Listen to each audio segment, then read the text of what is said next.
Smells good. Smells good? Oh, I think you need some more milk, huh? Hot.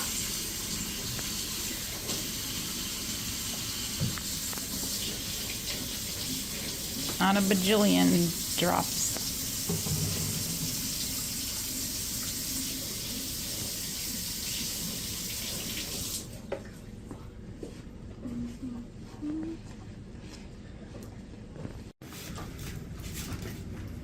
Wait, careful.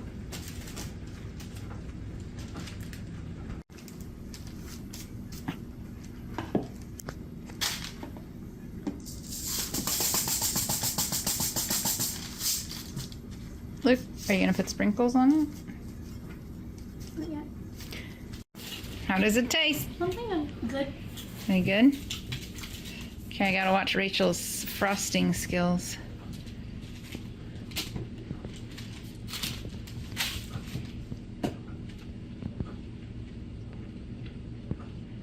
Look at that. Very nice.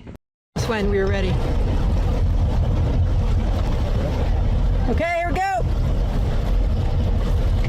She gave a thumbs Thumbs up. Okay, hang on. Can I take the blanket now? Not till we go. Now you can take the blanket. Nicely done. And we have August 2nd, 2025.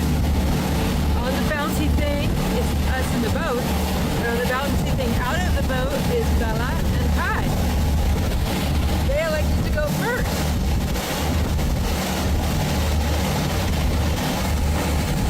Wave at them.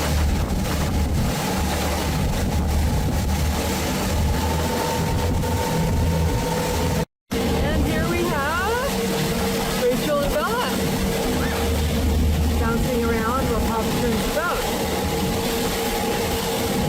It's still August 2nd.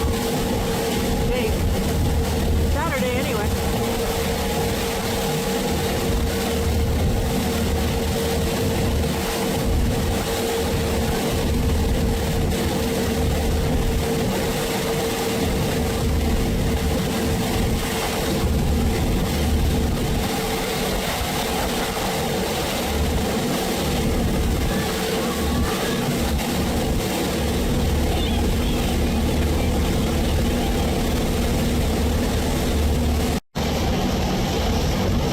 Now you know.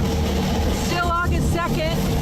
Now we have Rachel and Kylia on the thing back there. The bobber. The bouncer. Whoa. Uh-oh. Gonna make the boat crew throw up for sure.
Hit the brakes real quick and have it all.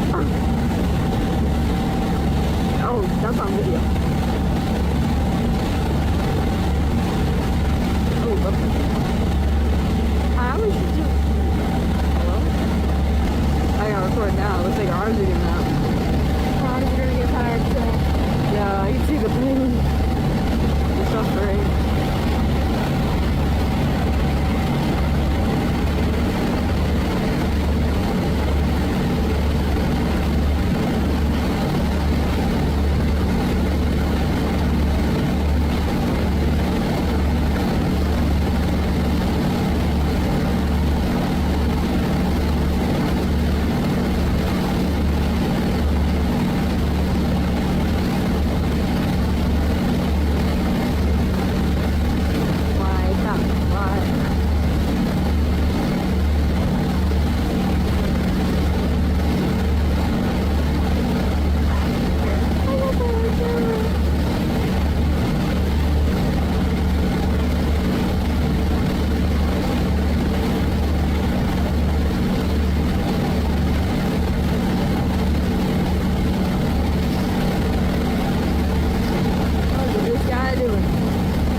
Burning. Burning. Oh, she's going, she's going, she's going. Trying to get a grass. Huh? Trying to get a grass. Yeah. Because she keeps like she keeps having a She's getting tired. Yeah, her arms keep shaking.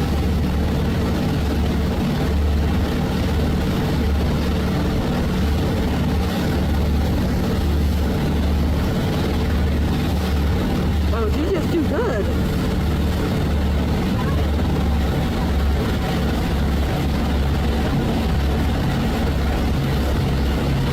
Oh, she's just rolling with it. What the heck? She's just too pro. Almost. Watch her face. Her face is so funny.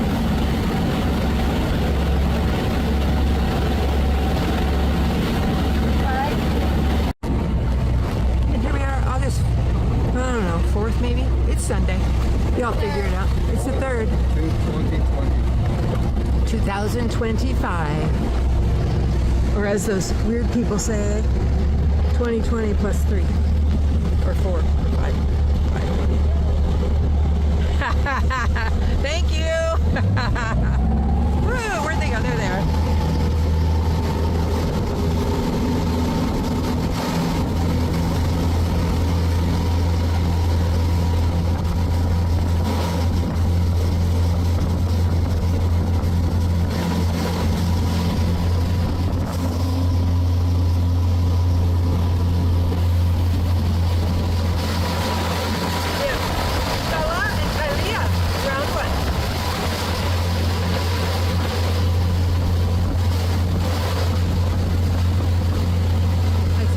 We should put a movie on in the boat.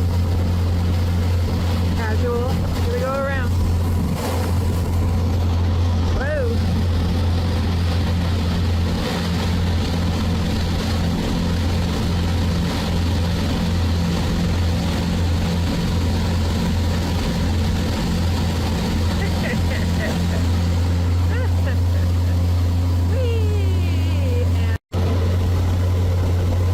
Here on that same day, August 3rd, 2025, we have Bella and Rachel.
quarter 4, routine 1.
Slip and fly calls in quarter 4, routine 2.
Stop. How many cards do we have?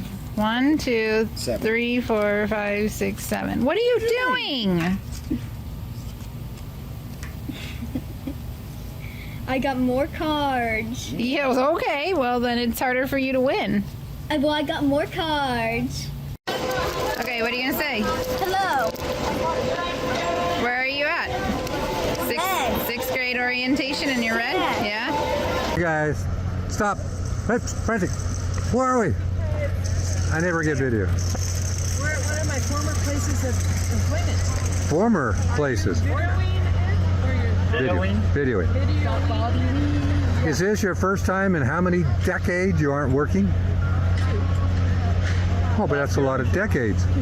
2 decades. Oh, did you? I thought you were volunteering. Well, I didn't say getting paid. I said working. Okay, I'm gonna turn around. You get turn around? Okay.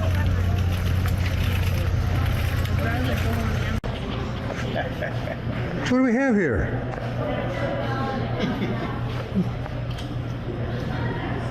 Blue ribbon? Oh, man.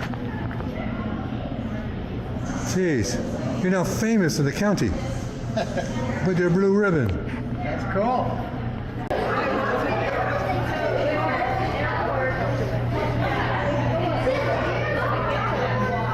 You know you're not supposed to touch the displays, but not supposed to touch the display.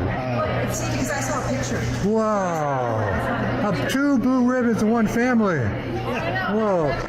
Look, 2 blue. Oh, look at this.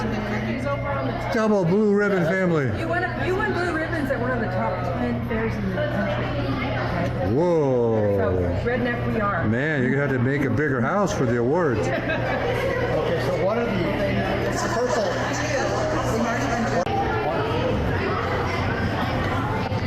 Oh, walk over.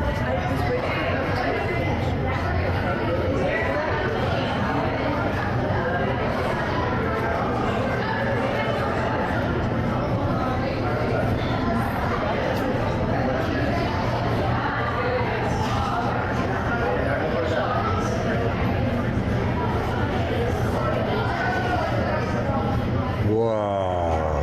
Wow. Family that blue ribbons together stays together.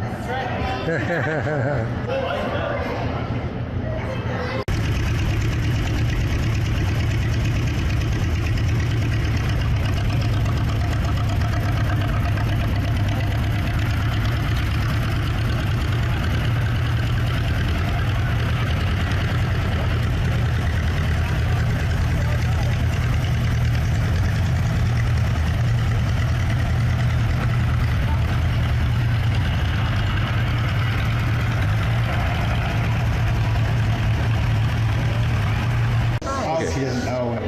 Okay, give me the lecture so I can show everybody what I had to put up with. 43 years of this? Next time I'll leave you outside. Your hair's getting red. Oh no, I'm in trouble. Okay, this is after the fact video.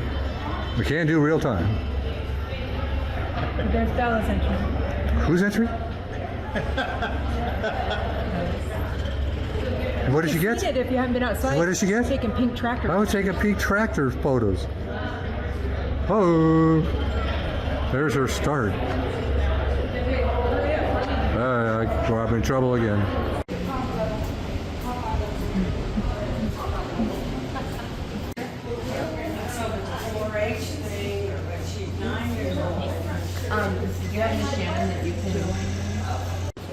That's a wedding cake and dynamite.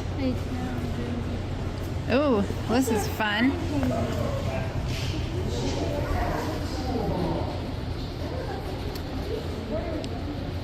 There's the ugly cakes. Not very ugly this year. I don't know. That one's pretty ugly. Yeah, the Barbie one. Yeah, do you see her legs sticking out? Oh, jeez. And she has a high heart Grass Valley tattoo. That's Huh, bud? cool. Look at that. Aw, Winnie the Pooh. Look, toothless.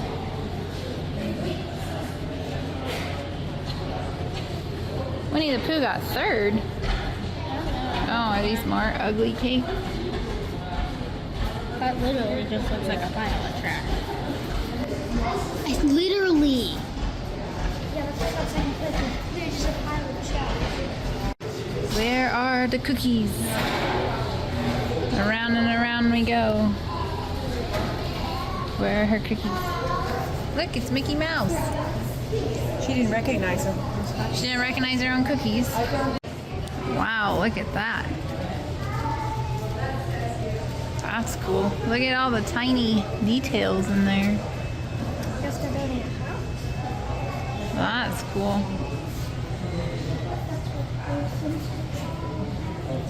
Look, Jim made this. Where's Jim's? That's Jim's table. Very nice. Got first place. What? What does it say? Same old grind. No, this one. What does it say? Daddy was a pistol. That's funny. Oh, look at all the Disney stuff.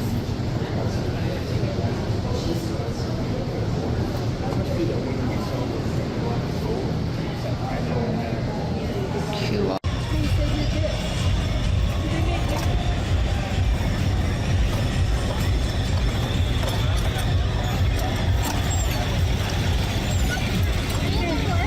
Oh, that's good.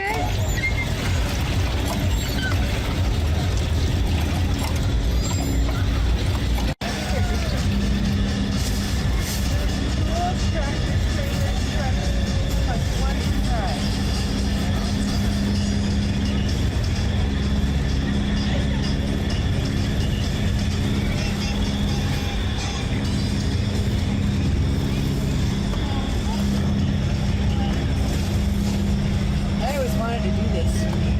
But I was working. There goes Stacy. Look at all the things you can do because you're not working.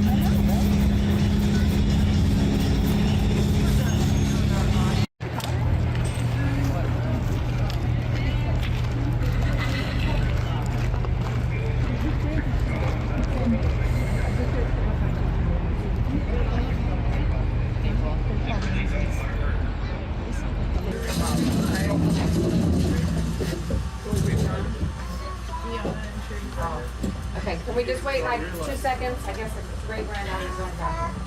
Oh, there's Grandpa. So do you have that film? Huh? Yeah, I'll try. I got this stupid handle in the Anyone room. else have the camera going? I'm going to. Okay.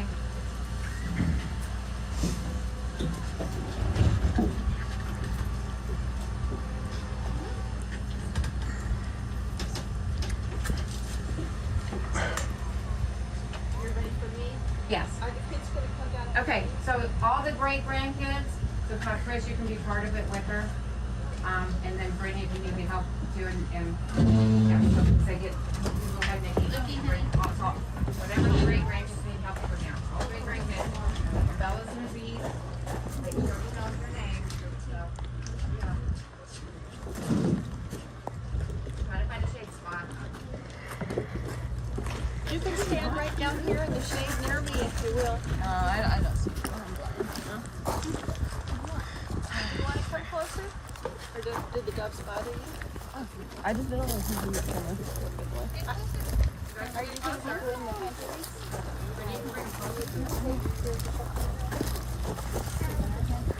Go ahead. We'll go in the shade right over here.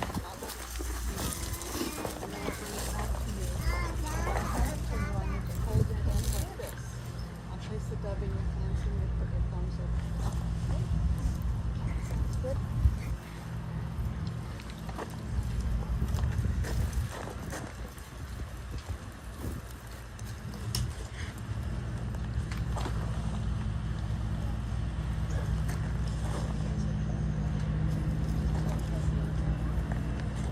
For thousands of years and to many cultures, the white dove has been a beautiful symbol of love and peace, hope, and new beginnings.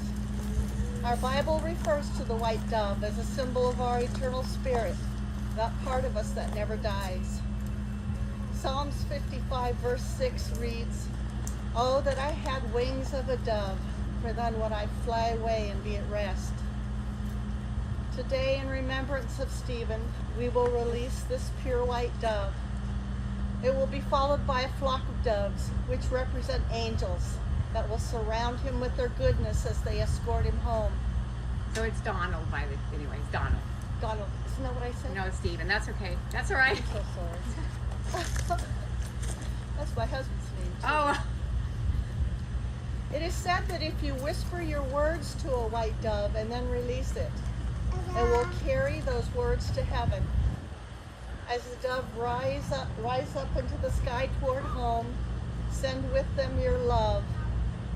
And in the future, whenever you see a white dove, be reminded of this moment and the love and memories that you share. Okay, you guys hold on to see and touch the dove before it flies over.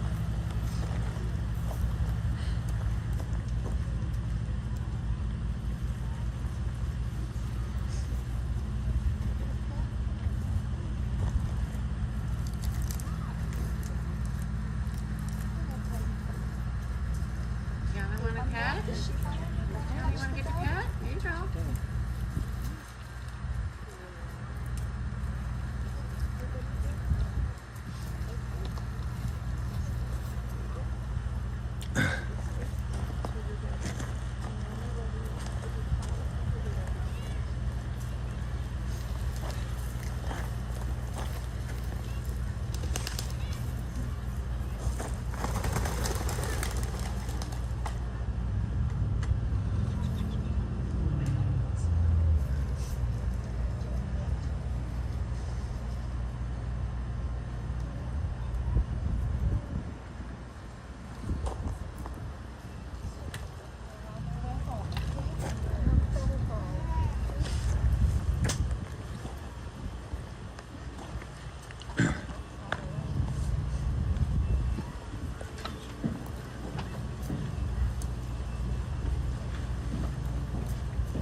Dave.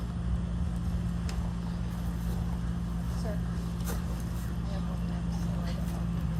Benefits. Thank you. So can you turn it back? Can you turn that back as he's supposed to?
Retired Army captain, but I did my Vietnam duty as a Navy search and rescue helicopter pilot. I was a combat engineer for about 15 years in the Guard, and then I joined an Army band. And they taught me to play these bagpipes. So this is exactly how it works. So we definitely appreciate you with the right person to play that. The only thing my dad had requested was bagpipes. So. I'm happy it turned out all the other things I was worried about.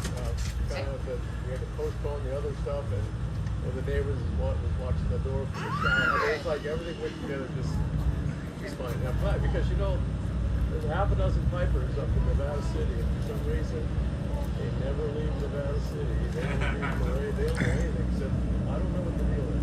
I'm just, Okay, well, thank you. Thank you very much. Okay, thank you. Appreciate it. Thank you for your service. Okay, All right, so get it back. okay. So thank you. So the rest of my parts, if it's hot out here, we're going to the Wow, you right guys side. got and then I'll drugs in? head up for a second. Okay? You guys want to make it back to the living room? Going up here. You guys want to bring me back to the living room?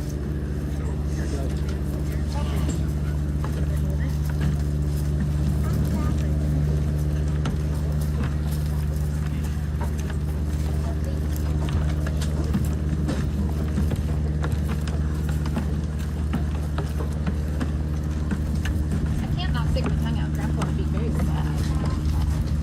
I want my foot in the camera. Okay, so I'll try to get through my little part here.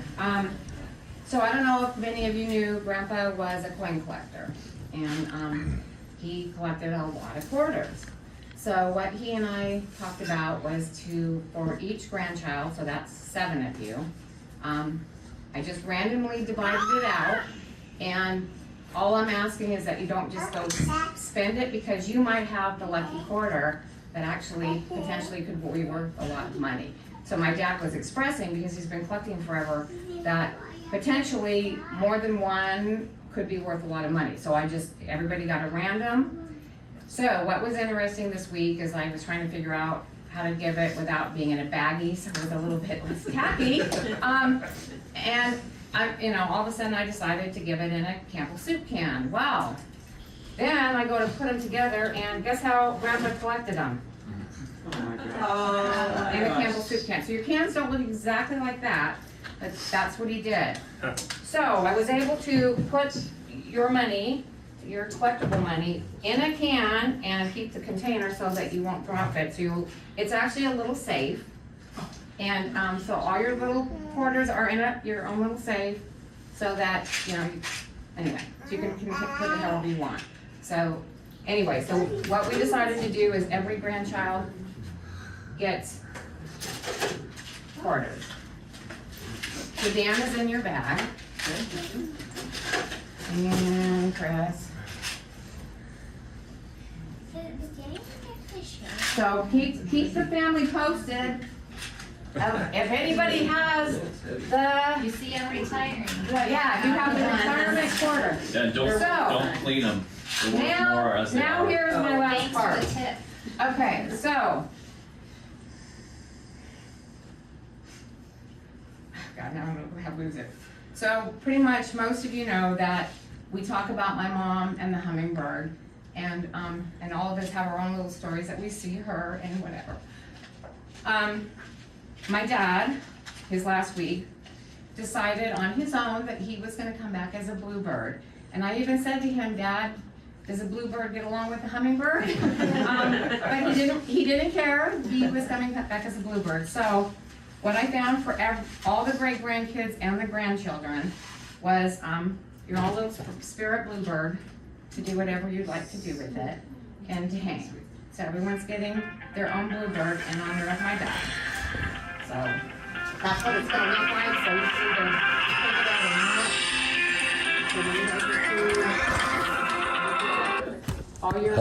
all your kids are in the bag. I knew they were Yes. here. So you get one. I don't put yours in there. If you Okay, if I call run her out, and I'm gonna grab apologize. that. Let her. Okay, so there's yours. Okay. There's yours. I was expecting an eagle. Wow. He didn't choose the eagle. That's what we did. No, he picked a bluebird, and I think because I was just at Bernie, but you know what's interesting? I didn't see any stars. You saw bluebird? Oh, yeah, he chose the, yeah, because one for your family and then one for Donna. And so like, you get one. It's like, I know, I'm just making sure that ran out. And then Sammy gets one. she's video. Or you're one. And then Dave gets one. And then you get one. You get one. Oh. I already gave you, did I give you yours? I have a bird. Okay. Okay. Well, hang on. So maybe Scott, I'm gonna count your bag. Eileen, anti-Lean, anti-Lean. You gave one to my dad. He doesn't get one. He doesn't get one. Oh, I thought you said grandkids. It was one for like. Oh, okay. Anyway, so I That gave means- yours to your dad. Anyway, if not, then I'll give you mine and I'll order you one. What? They have one over there. Oh, there was another one? Oh, then I'm gonna get Gate. And somebody did say they were PIC. Okay, that's fair. Right. You can make that too. Oh, here, okay. Well, it's hard when you're putting things away in the bag. Yeah, sure. Okay. So anyway, did anyone want to say anything? Yeah, Annie. I do. I'm thankful that Nana and Grandpa had us get together at Christmases and Thanksgiving, and I'm gonna miss that a lot. He really enjoyed seeing everybody when they came up and hearing all the stories, especially the last 2 years, because it was really hard for him to, and he didn't like not being able to go out and do things, so we're gonna miss him a lot. Anybody else want to say anything? Brandon, or do you want to say something? I didn't prepare anything, which is dangerous. He's not kidding. And yeah, I just, I don't know, like. Who is that? Do you see yourself? Where are you? Where are you? Where's your sister? You see your sister? Oh, there's your sister. I guess you are you not in that one? She might be in the one by Oh, you were homesick, right? There's one by the front door. How about let's go to the front door. There's one over here. Let's go look at that one. Maybe you're in that one. Let's go look at that one. Do you want a snack? We can take a picture. Let's go take a look. Floating head like Brian's floating head picture. We can make Jacob a floating head. And Danny on there. Are you in that one? Well, let's go look at the one over there. How about the one over there? It was all of us, and then they decided Brian was missing, so they found another picture. Are you in that one? Where are you? Yeah, like he was even. Oh, there you are. It's a little baby. Grandpa's holding. Wow. Pretty cool. You're real big now. Yeah, you gonna get snacks? Well, yeah, food's the most important part of the day. Federal Foods Day, especially all those Disney treats, you know, gotta retrain your body after all that. All the churros for breakfast. Hey, you know what? We eat donuts for breakfast. That's what I said. I said it's a donut. I said it's a donut. When you're eating sugary cereal, what's the difference between that and a donut? No difference. You got it on your own? At least you're eating. Yeah, so Jacob, so here's one of the ones. Here's me. That's Bernie.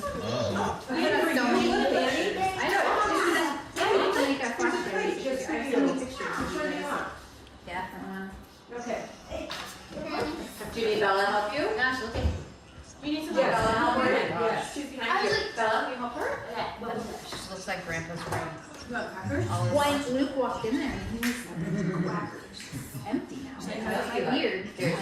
Oh, she's like, she's. Right, she wrote me help. You know we wrote down? We need to get other phones from How are you? Pete. He can't remember your Rather password. than their PIC. Do you have a phone? It's very long.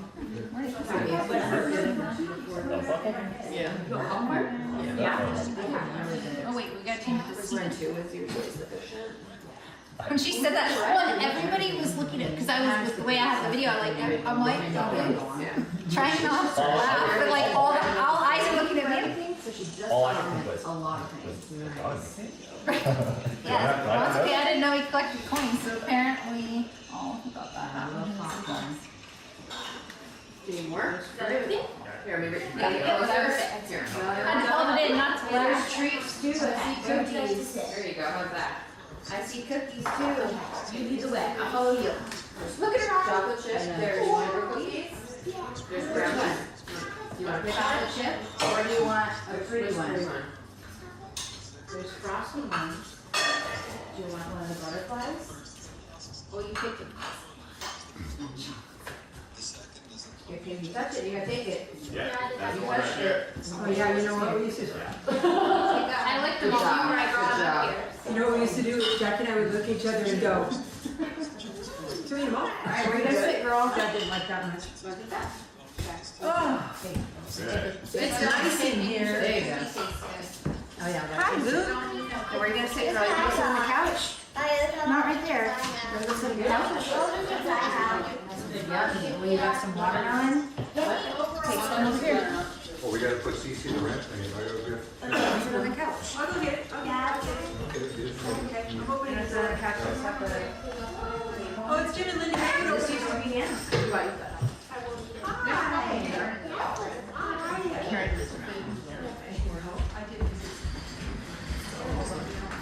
I used to have to have on shoes with bare feet. Nice to see realtors and people. Alright, no, that's good. That's all.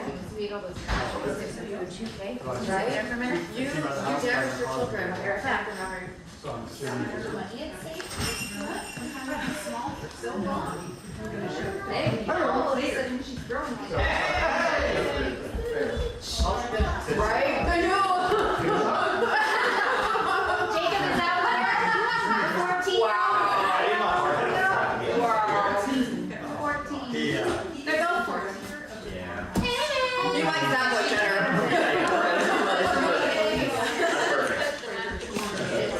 Oh, I'm good, whatever around there. Are those your world famous spare cookies? Is that your world famous spare cookies? Spare cookies? These are my spare cookies.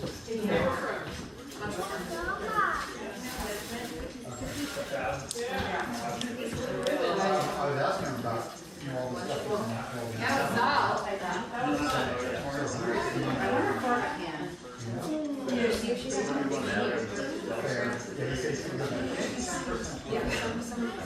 Here's cute. Oh, I keep getting my hip on the counter. Well, maybe eat some other than the counter. Maybe get taller. Hey, that I need to go away. Hey, what? I'm sorry. Why not? I did. And then we wanted to subscribe and say, oh, we have a whole contact. I keep them here because it's limited. I don't drink all of them at once. How are you? Yeah, I got this. There you go. Wine and water. Soda. Oh, 10 years? That's funny. And then he took his water Or did you get some ham?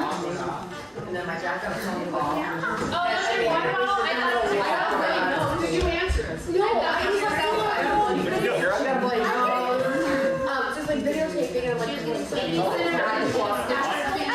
Was she younger? So yeah, it was that was. No. See you. Good job on the table. Thanks. Not a lot of competition, but hey. I see, that's why it makes me crazy, those wood turners. Everybody gets Drinks in the fridge too. I know. It's like, why don't you guys put something in there? That fair is run by liberals. Everyone gets rid of it. It's like a participation thing. I know. No, the kids do. The adults do not. Oh, the adults do not. Almost every. Hey, bud, there's a bunch of food, cookies and stuff. Then you're gonna have to turn that down or go watch it in the playroom. Second place. There's like 5 pieces that are woodworking, stuff. 4 of them have blue ribbons, and 1 doesn't have any. So it's like, They ran with Rick and said, I'm sorry, but one goes in. And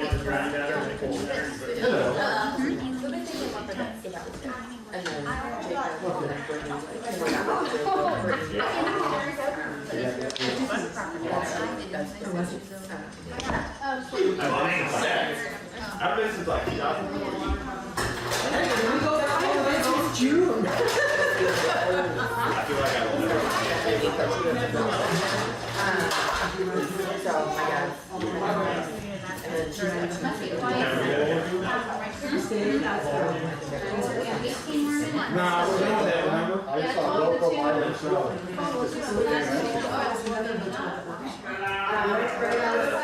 tournament or garbage is next Saturday. I had no idea. I had no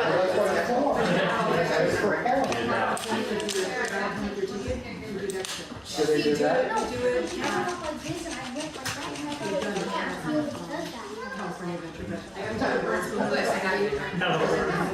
send you the schedule so that way you guys have it. The whole thing.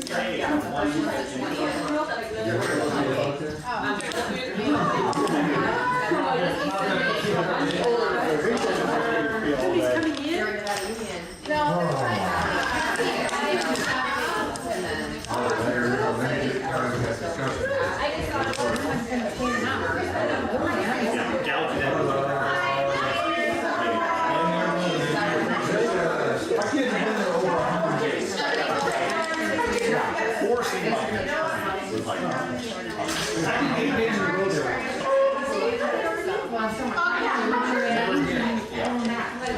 I think maybe 3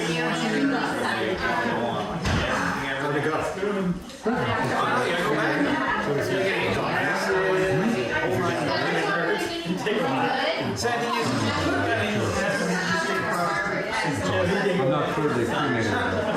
It takes 10, 15 days. So look how he did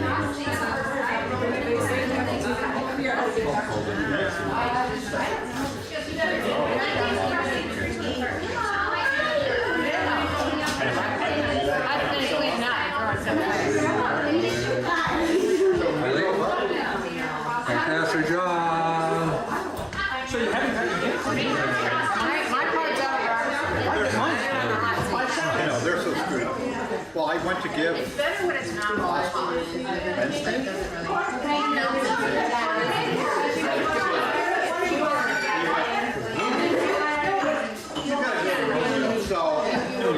So it's going to go. Well, And then when it's different here, there's blood back there. No, that's not good. I'm like, what? I think we went through the main. You're going to have a bruise from That's all I got.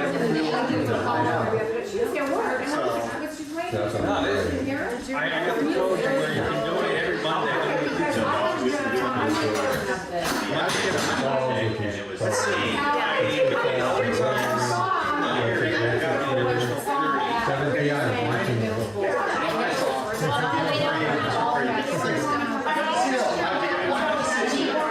I got 25 donated blood boxes the first time blood boxes. And then I get $5 extra for every time I donate a month. So I got a code for that.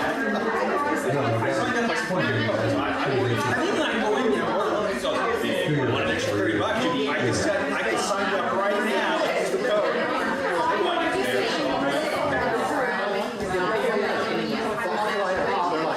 We don't know anything about the codes.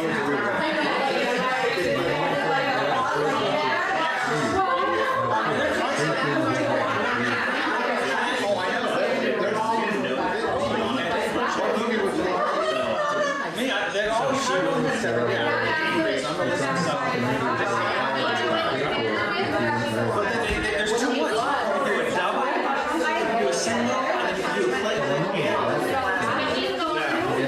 Whatever you guys want.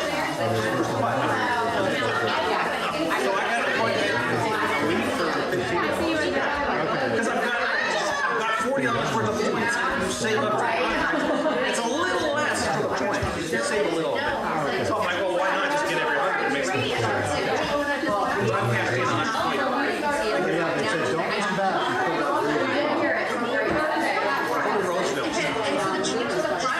And then one time, we went to do this arm, and you see the vein goes like this. So I can't do my phone. So I know this loading. She goes, you got a vein underneath this one. Some kind of tube on there. Make sure I see it right there. Do this one. He said, it only happens like once I've ever stopped. I switched locations. Why does it happen at all? No, I've had no issues with it. I wish they could speed the process of getting it, you know? Just sitting there doing like, answer the same questions.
You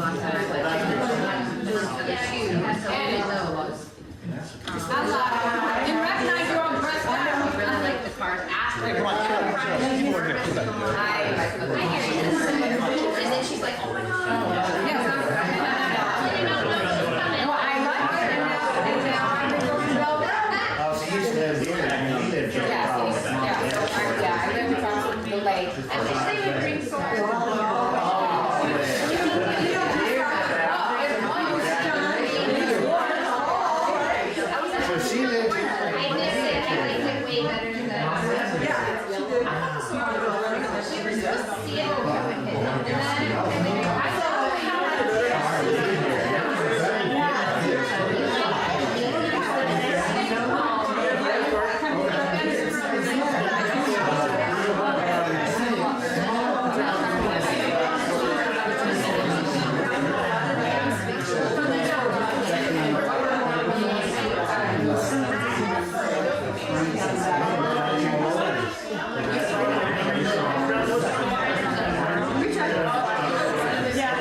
60? Yeah. Now we're pulling off all the siding. Oh yeah, because when they built back then, you used the main and out. Either way is fine because I have to hear board and batten siding.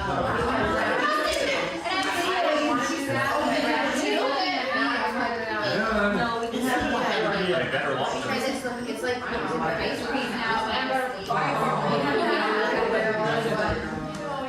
Oh yeah. Oh, so you can do all the siding. You're an old man.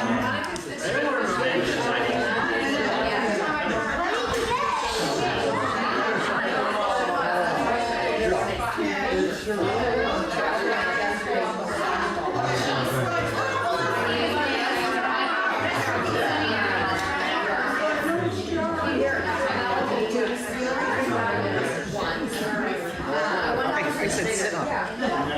There's people that are going to sit up. She wants it now. You need to experience wonderful country. She wants to go back to the fair tonight. This morning. And saw Saturday morning, which was different than Thursday. And I think you have to see it at night. Two cookies.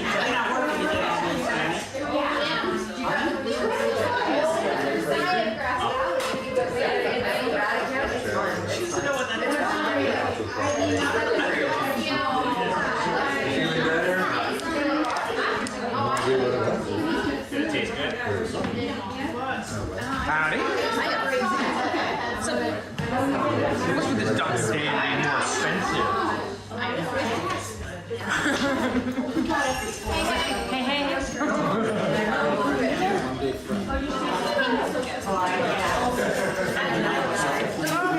I didn't want to go back. I know, I don't blame you. I wanted to know that. Oh, that's awesome. Did that.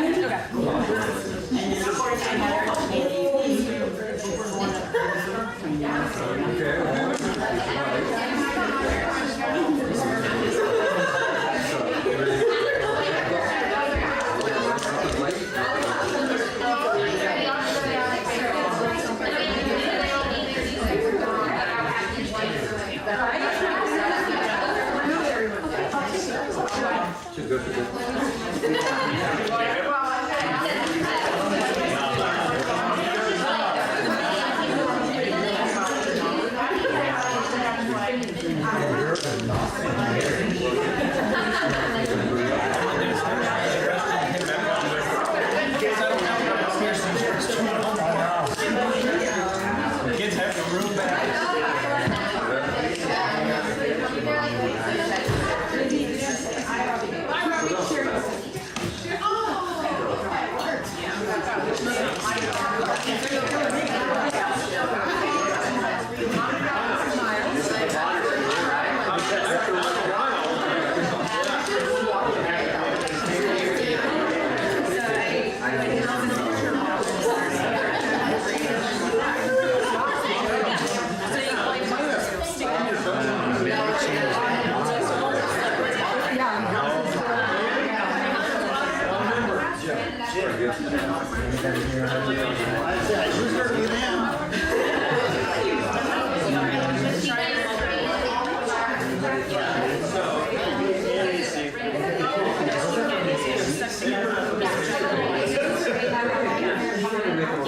Just kind of flush it out.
To read something I put together about my dad. My glasses. Well, thanks everybody coming today for the celebration of life of my dad, Don Campbell. Before I say any more, I want to thank Francie for always being here to support my dad.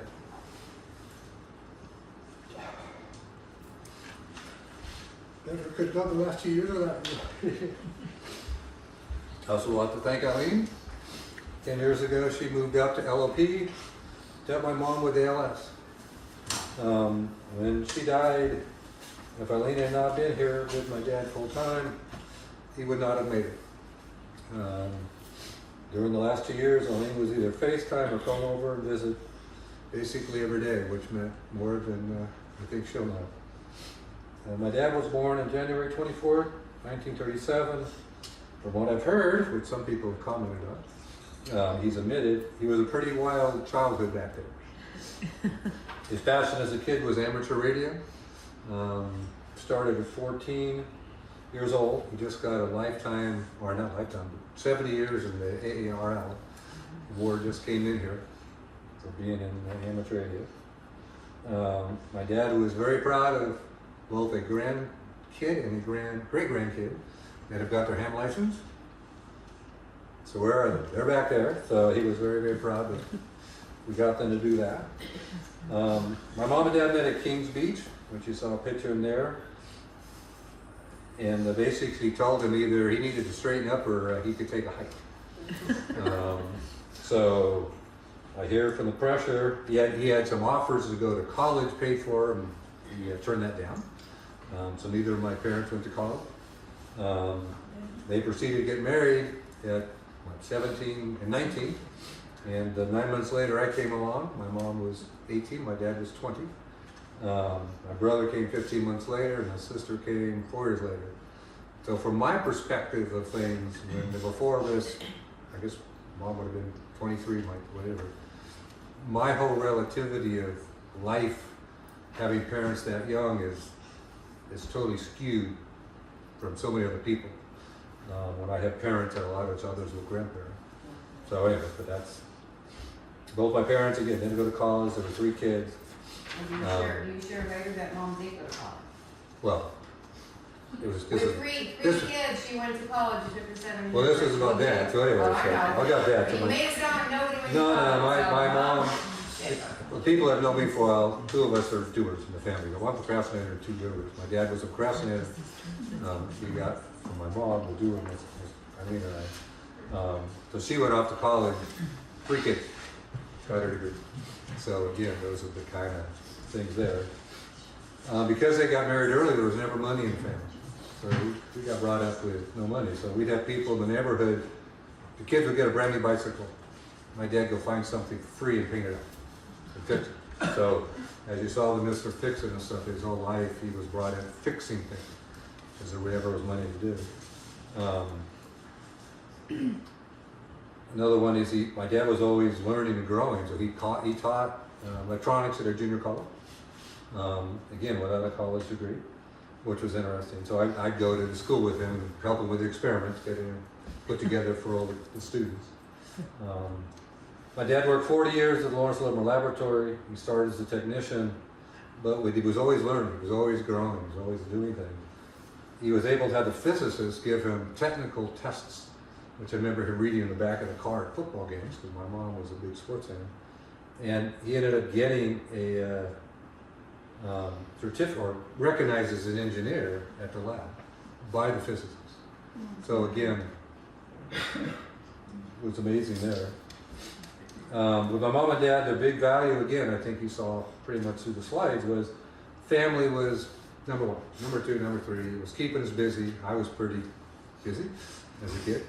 And our special thing, as you noticed, was go water skiing.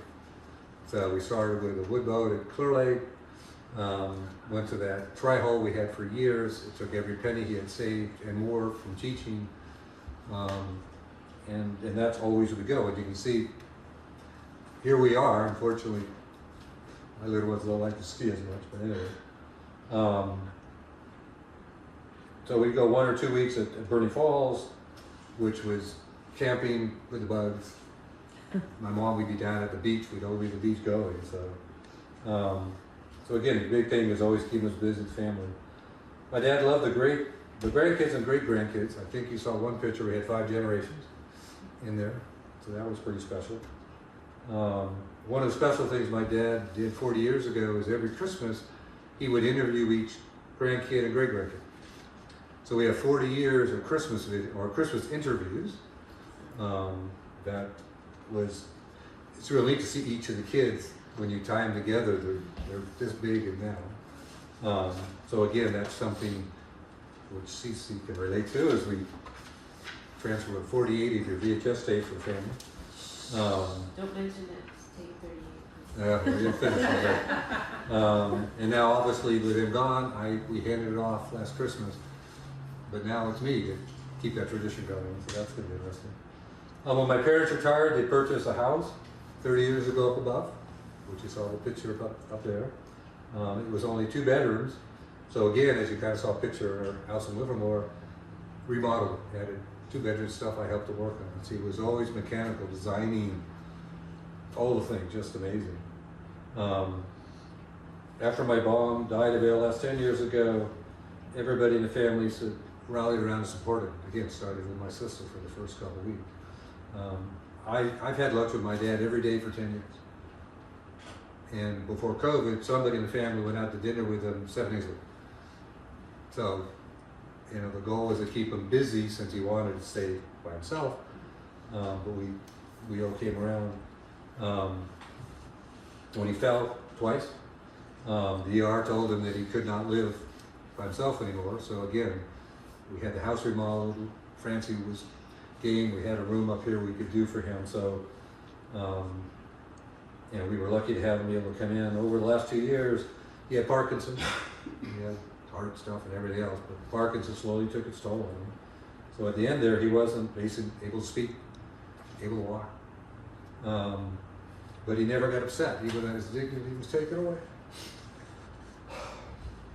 What was interesting is a week before things took a turn, he sat over for the first time, and I think Debbie may have been here. He asked on the touchpad, would he be able to die in the house? And his wish was to die in the house, not in the facility. So that something mentally changed there, because he never would ever talk about death. So that was pretty shocking. So we got things lined up. So everything was fine. He ate on a Thursday night, and Friday morning something changed. Debbie was here, leaned over in the wheelchair, he couldn't eat. I don't know if he had a heart attack or a stroke, but something changed. So again, in 5 days he passed peacefully, so we're very blessed from that, from all the support from people. So specifically, I'd like to thank my daughters, Andy and Sandy, and their husband, Stephen and Josh, and the great-grandkids, Bella, Rachel, Luke. I mean, you guys were their rock. And I remember my dad would pick Bella up from the bus after school every day. Except one time he forgot to pick you up 2 times, and somehow walked all the way home. So I think we got in trouble from parents about that. I'll get that. Bella would stay over Friday nights for years, and my dad's, they would make things and do stuff together. On Friday, after my dad looked like he was going, Annie came up with the family, and what was interesting is as they were leaving, even though he could barely talk, whatever, he yelled out, "Where's Luke?" Twice, because he hadn't gone in there to say goodbye, and he was able to say goodbye to that whole family. And then on Saturday, Sandy came up with her family, and said it's not easy for her to do. And even though he was not with us anymore, he woke up. And Sandy hugged my dad. He was able to say he loved him, so that was special. And then on Sunday, when my sister came, again, he was gone. He woke up one last time for my sister. It was Sunday and Monday, one of them. But miracles happen. That was really, really strange. So again, I want to thank all my kids and family and everybody for all the memories he provided. And on top of that, I want to thank all the caregivers.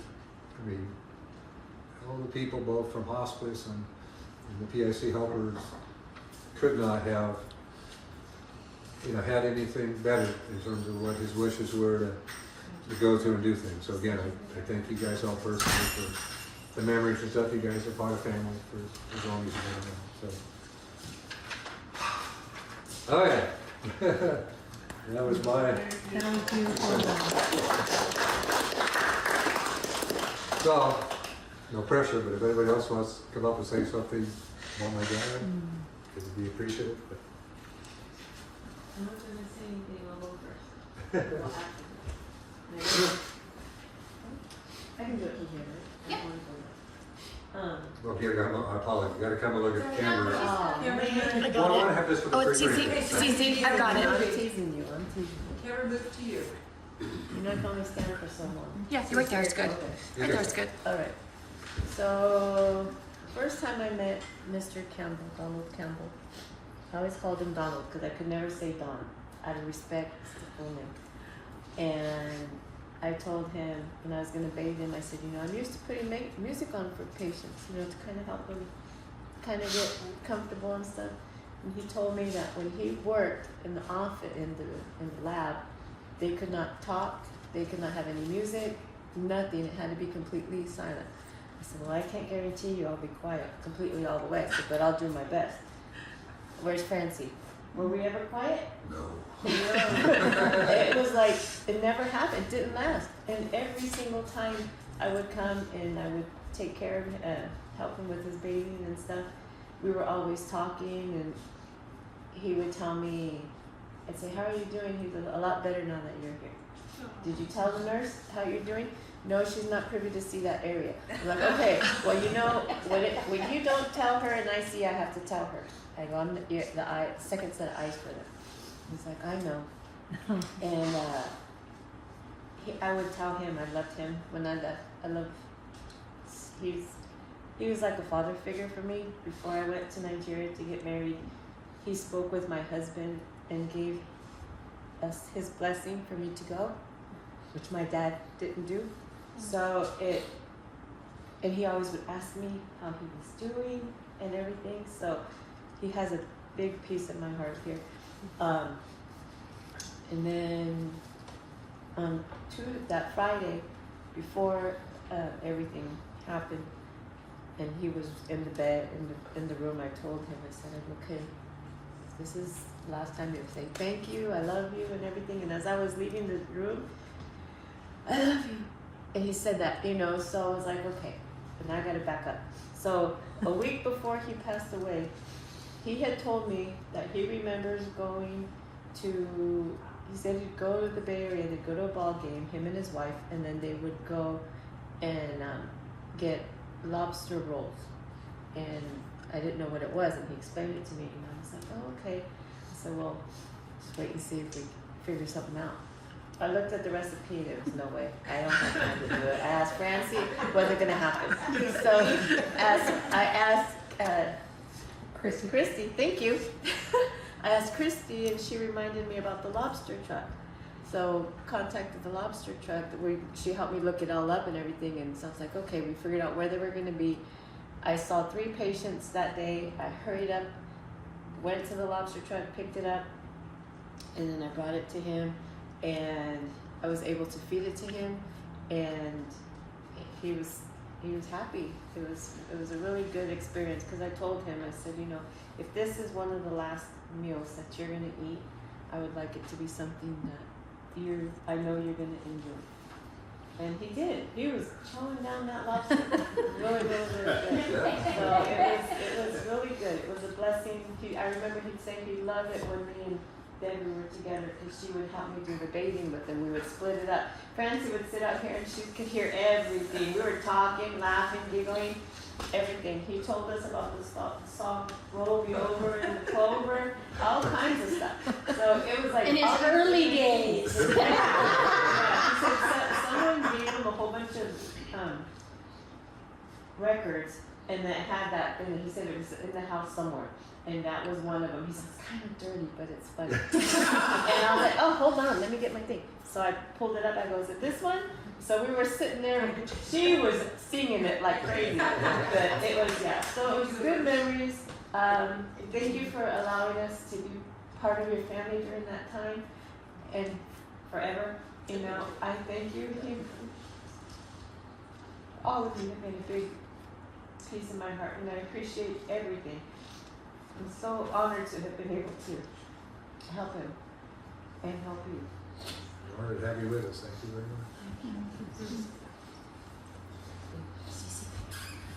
much. What did I do? Oh. I'd like to tell all the caregivers a big thank you, because Thank you. my mom and dad had a difficult time dealing with death and for help. So unfortunately, with my mother, we didn't get a lot of it, so it almost took my dad first. So this go around, at least the 3 of us were on the same page, and kind of didn't really tell him what was going to happen. We just knew when it was time for some help that we got it, and from day one, each and every one of you were so good that he never, I mean, and he would have told me, I mean, he would have said, Eileen, I'm not going for this, if he remotely had a problem with any of the care that he got. And that was why he, you know, every time you guys would tell me, Eileen, are you ready? I called him to come back in, because he kept coming back, because he got such great care and love from all of you. So, I mean, I truly appreciate that, because with my mother, unfortunately, we did not get that kind of help, that was their choice. So again, as they said, the disease almost took my father first. Back then, I just said, there's nothing I can be here for my mother, but I'll be darned if it's gonna take my dad first. And it didn't, and I know, like I said, she's looking down for him to have gone 10 years without her. He didn't want to. That day, I thought for sure they were going to be the 1 hour couple, because they were, you know, high school sweethearts, and he didn't want to be here without her. So thank you so much, all of you, because when he started getting sick, I mean, there's no way any of us would have bet Dave's ice cream cone that he would have kept going, because he missed my mother so terribly. But all the love that all of you shared with him is why he kept going. And so as his daughter, I truly appreciate that. So it's different, like I said, I wasn't going to be able to help him as much as I did my mom. It's a little different being the daughter. So, I mean, I appreciate that you guys were able to fill in on the parts that me and my dad did for my mom. So, thank you.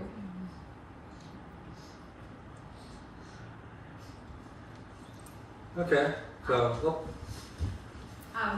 After your mom passed, your dad would go out in the evening and walk, and I would be driving home. I lived down the street, and I would be driving home, and there he would be turning the corner of Woodhaven in the dark, and I hardly could see him.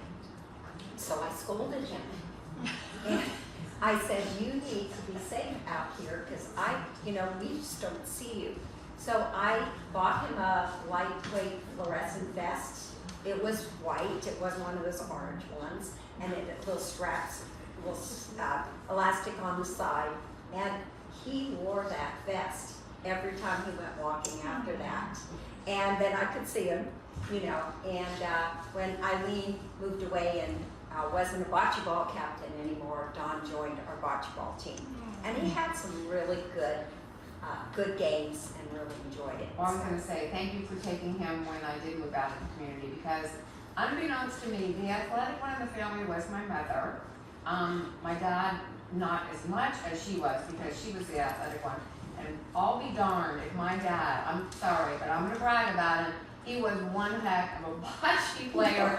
So I always stayed captaining while I lived here because he was super good. I was horrible, but he was so good that I kept captaining. And when I moved out, thank you for taking him on your team.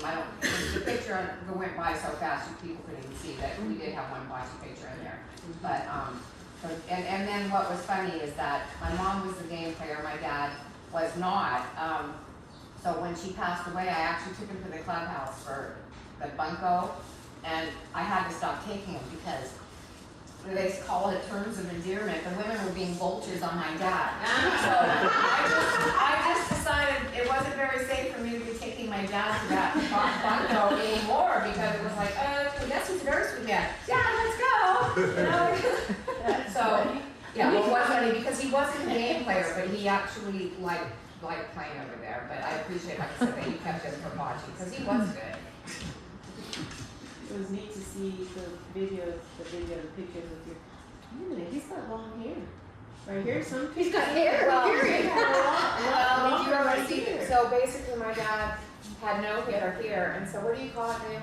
So he took his hair and he used to comb it over here. So it was that long. He'd be water skiing and it'd be like this. Flip it. So if you saw those one picture, somebody made him a toupee. We made him a toupee and a kid hair. He used to wear the toupee, but he would flip the wet hair. But see, what was funny with my dad is once he stopped doing the comb over, then he started wearing the hats. And you guys only knew him with the hats, but we got to the point where, you didn't recognize my dad without the hat because he always had the hat. So, I guess Rod didn't make it. So Rod, bless his heart, was here through all of it. And so he did return to my mom with the hat, of course. And if you saw the Christmas vest that he wore forever, that's what he returned to my mom. And I was all ready because, anyway. So he returned to my mom in his Christmas vest. And so he's, like I said, they are now together in one urn. And my mom kept saying to him it wasn't his time and he didn't want to be here. And so, like I said, for him to make it another 10 years is just incredible. So one of the things, those of you that didn't know, he ended up with 12 great grandchildren that he thought to me. How many people can say that? Very lucky. Well, again, because, I was younger, blah, blah, They were blah. younger. But, my grandkids are, older. And the last couple of years with them involved in sports, I was able to, since I couldn't leave the house for quite a while, I was able to video stream all Bella's volleyball games, all the Rachel's stunt games, or stunt events, and volleyball, etc. All the sports stuff, I would stream live, and he would get to watch there on the couch. So that was, we kept him involved. It was always, Dad, here's what to live for. So every night we had this routine. So Francie would go up and put in bed first about 7, and she would crazy stuff, dinging on the trapeze thing, and they were just going nuts every night. And then I'd come up after and turn the TV on for them, and then I'd come back after we watch reels for 20 minutes. And occasionally I send my kids reels. I come put back to bed, but I asked him, I said, I asked him, then at the end, I just planned. And he said, it's going to be a great day. So I got him that every time before he went to bed, we're going to have a great day tomorrow. We're going to make memories for as long as we can. What else can we do? So again, I think, your guys' care, Eileen, the kids, all of it together gave him something to live for, as bad as the Parkinson's and he couldn't talk and everything else. So. Want to say something before we? No. I want to say what a wonderful man he was. He was we work with a lot of different people, and he was so kind. I'm gonna start crying. I know I should start talking. He was just so kind and gentle.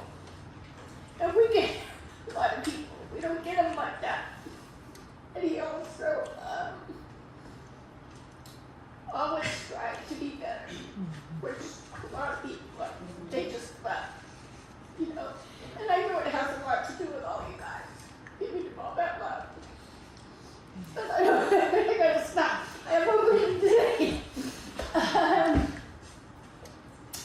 You were saying how at bedtime it was really special.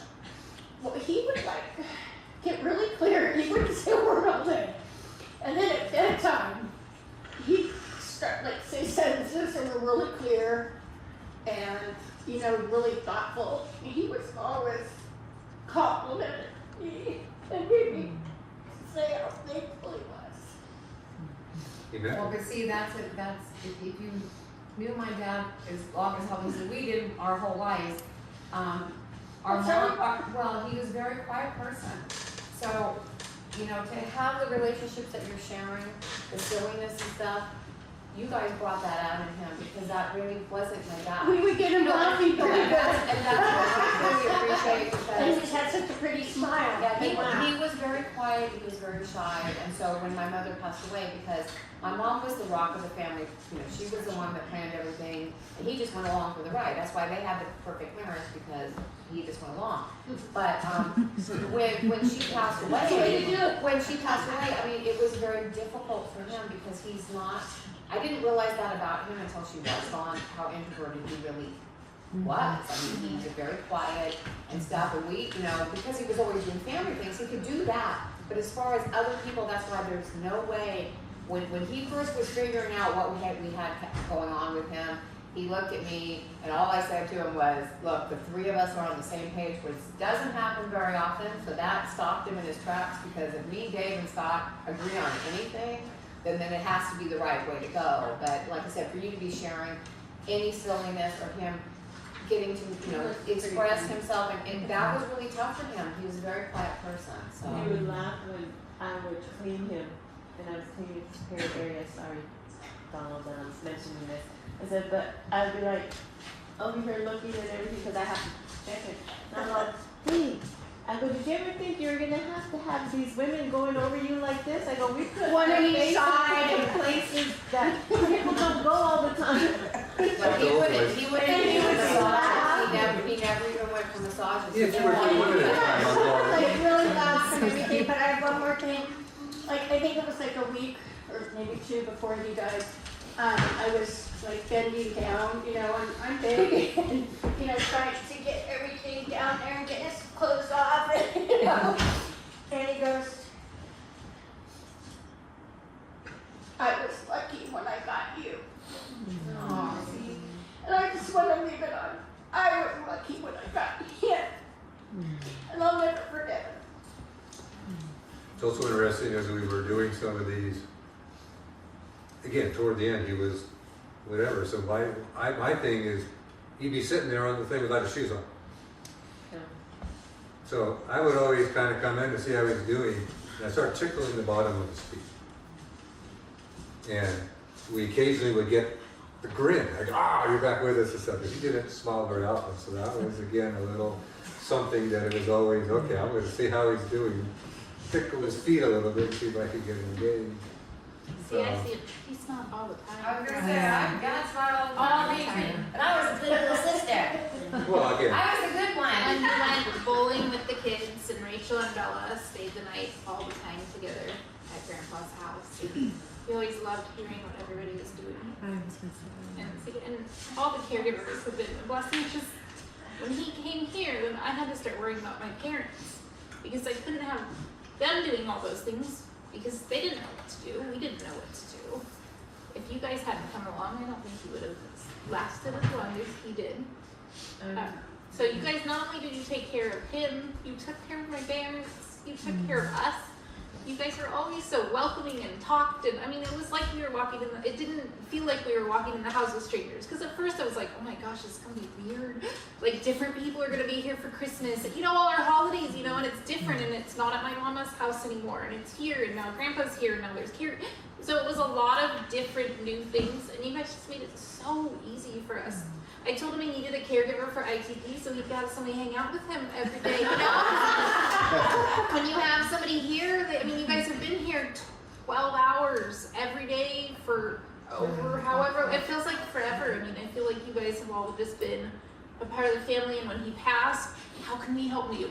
What can we do? Are you guys okay? You know, like you made sure we were okay too, because that was weird, bringing my own kid here and her great-grandpa had died. And I've been through that, but she hadn't. And my son, he still doesn't really understand, and eventually he will. But thankfully they got to know him, because Luke was a baby when Nana passed, so he doesn't really remember her. Rachel does, but they'll remember him. But he had in such a big village, and I mean, Captain Miles, they came all the time for 4th of July, so like he loved everybody, and he loved doing, he went to Monterey so many times with us, and he loved doing, and my dad, it was not his favorite thing as he dressed up like he was a flippin' polar bear or something when he was there, because he was so cold. But they knew that Grandpa loved going, and so they would come, and so we could have those memories and experiences with him. So when he fell, we realized those were over, and it was kind of weird, you know. You know it's coming, but you just don't know when. Yeah. So we thought it was coming many times. We were on our way to Great Wolf Lodge the first time he fell. And it was like, do we need to come home? And that was 2 years ago. So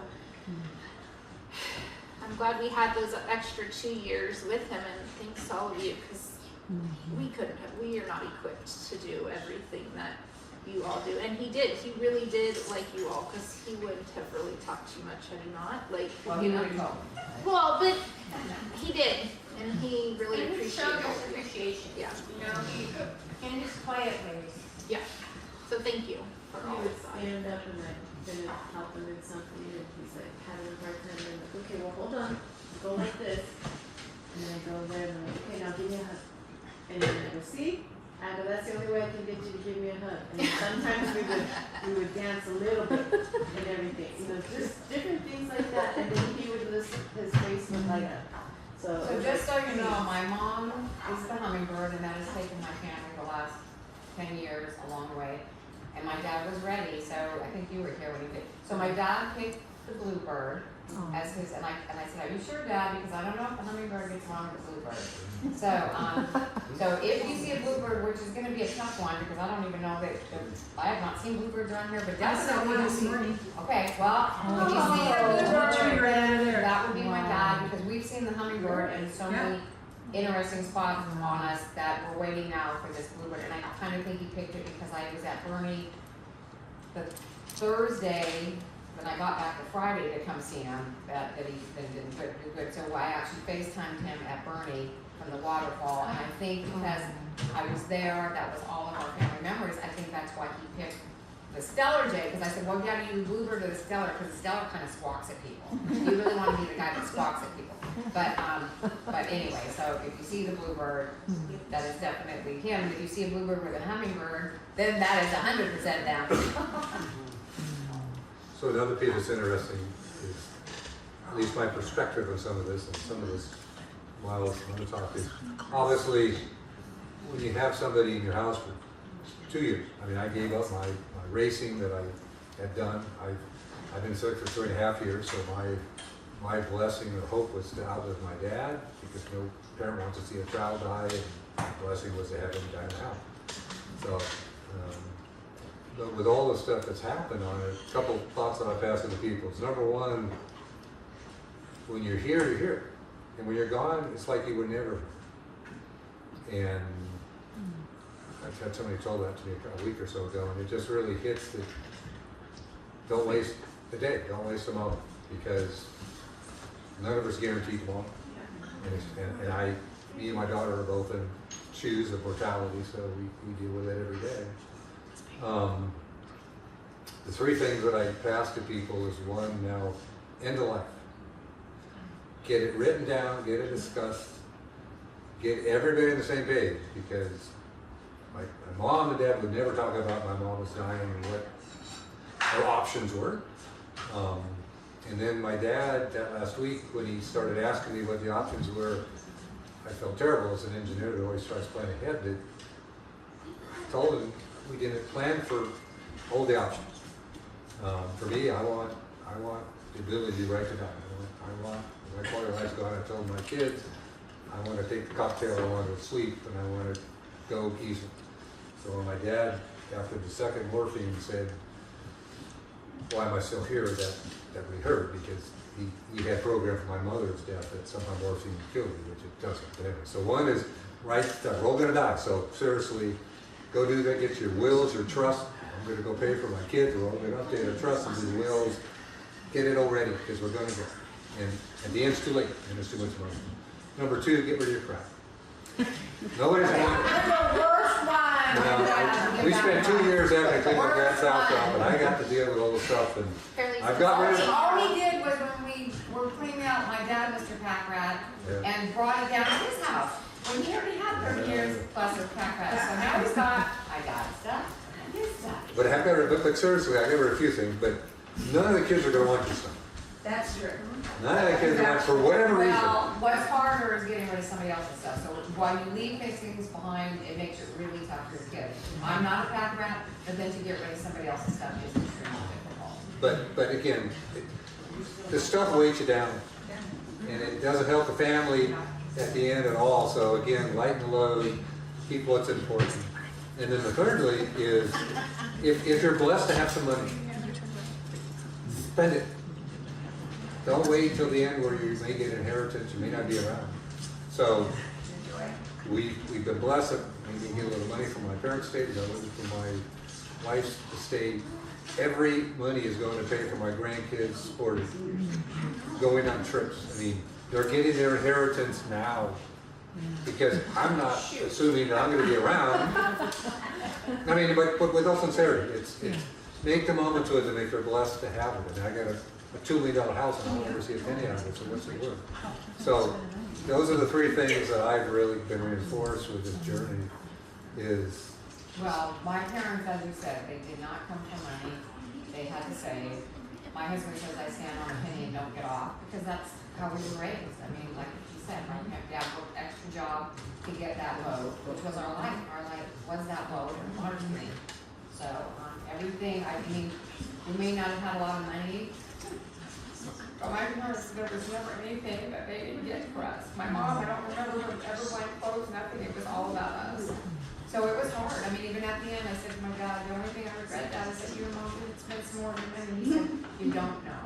You don't know, how sick you're going to be. And truly, we would not have been able to have the great caregivers that we had with him if he hadn't saved his money. So there is a fine line between that. Is that anything that he wanted, even though he wouldn't make a decision to do it, we made sure it happened for him. So, fortunately for my dad, whatever he needed, there was no ifs, ands, or buts. We didn't have to worry about that, which other families, unfortunately, don't have that, where they would love to have a Deb and a Cece and a Sherry and a Rod. I mean, a lot of people would love to have those people in their lives and don't get to.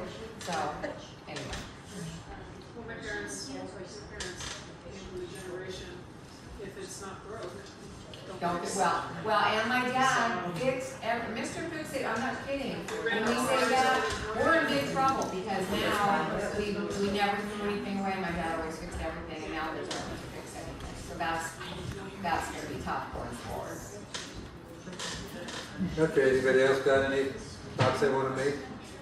I'd like to say something. Please. We're not family.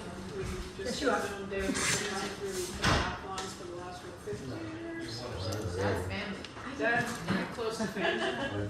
But I have been truly impressed with the way Dave and Francie have stepped up to the plate and Eileen to take care of their father from an outsider looking in. It's just been really wonderful.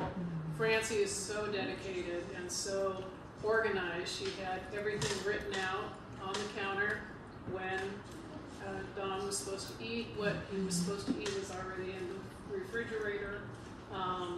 There was never a second guess about when the pills were to be given. She brought out the bottle of water, put it on the counter. It was just an easy flowing, and I know because Jim and I took care of my mom for 6 months before we moved up here.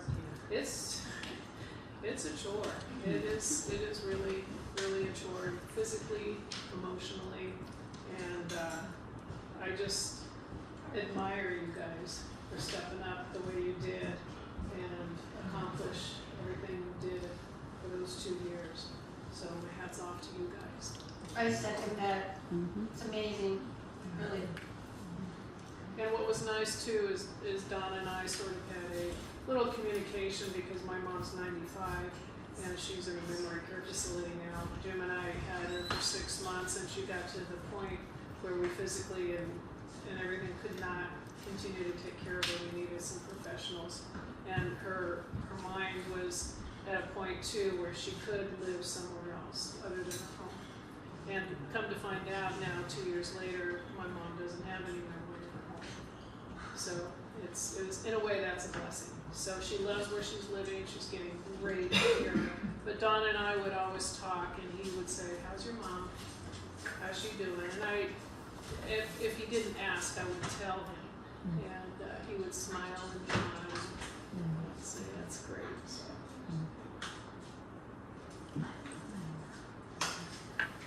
Okay, anybody else? So I only got to meet Don one time, and I feel so blessed. Every time our team would come back to the office and they would be talking, "Oh, he's so kind." And I go, "Who are you talking about?" They go, "Don Campbell." And I go, "Next time you go, could you just ask him if he's open to me coming out, just providing some emotional support?" And so they would ask, and yeah, he's going to think about it, right? He's a man who likes to think about it. And so the week before, I got to come out and meet Don and just see what everybody had been talking about, just his gentleness, his kindness, his,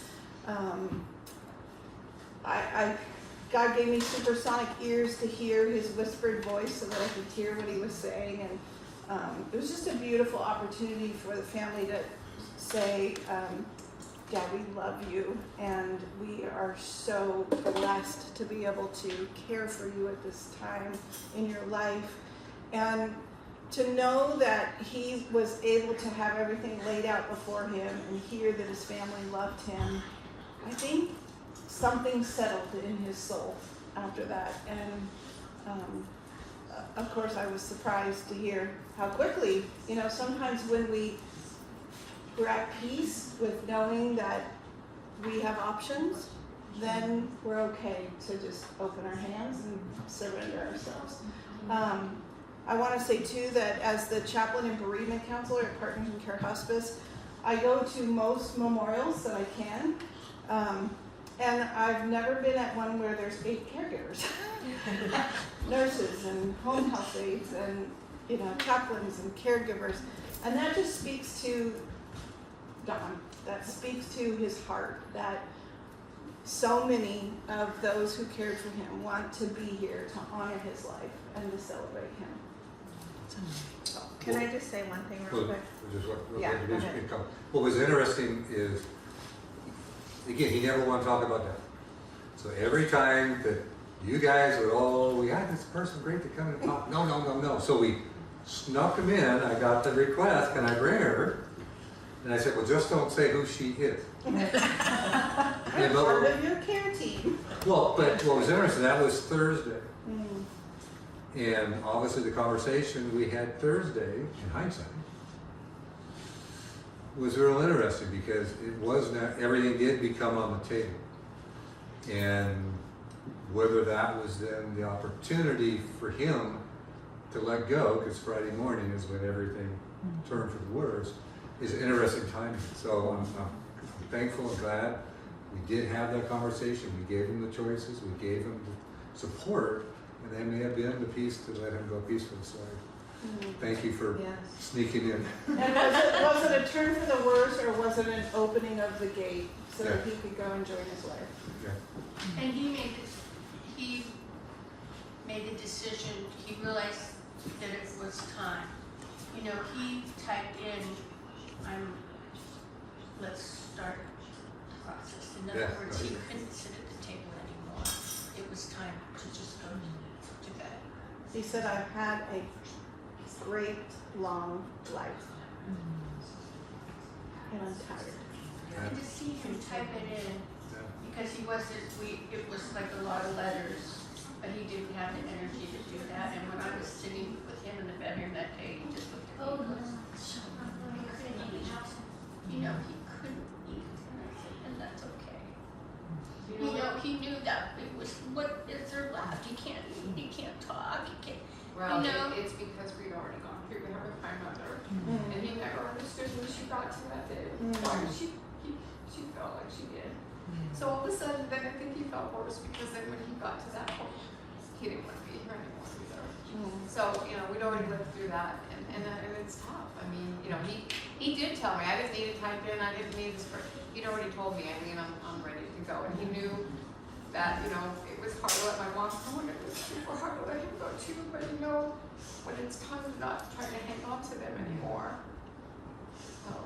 Were you gonna say something, Susie? I was just going to say, I'm the social worker for the hospice team, and I had the privilege of meeting him monthly. And he was so engaged in getting to know me and about my kids. He always asked about my kids. I have boys and a daughter.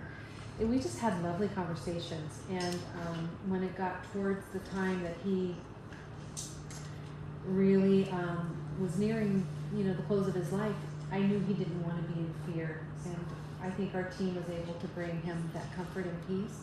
And that was our goal, just to allow him to make his own choices and to be at peace and not to suffer or agony or Well, we tried to be reassuring him that my mom was going to be right there. And it did help that Social Security sent him her Social Security after 10 years. And I said, see, Dad, she's telling you that she's right there and she's taking you because she just sent you a bunch of money to tell you that she's here. So, But he was just so interested in other people.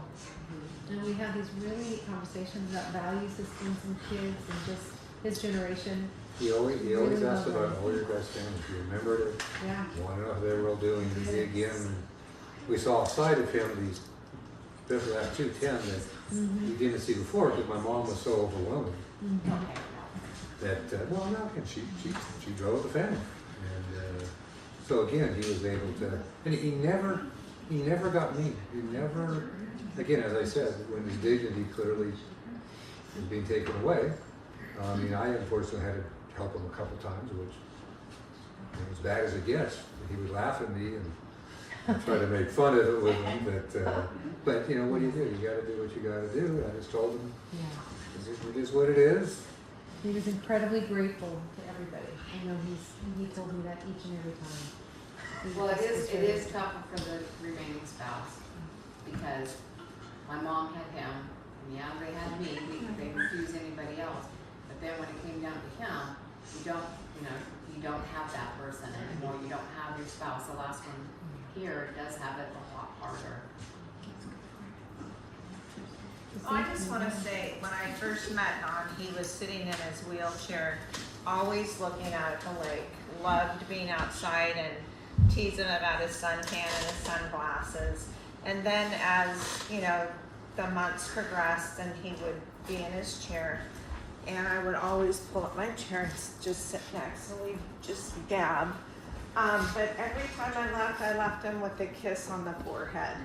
And that might have gotten me in trouble anywhere else, but for him, it was my honor to just leave him with that because he knew how much we liked him.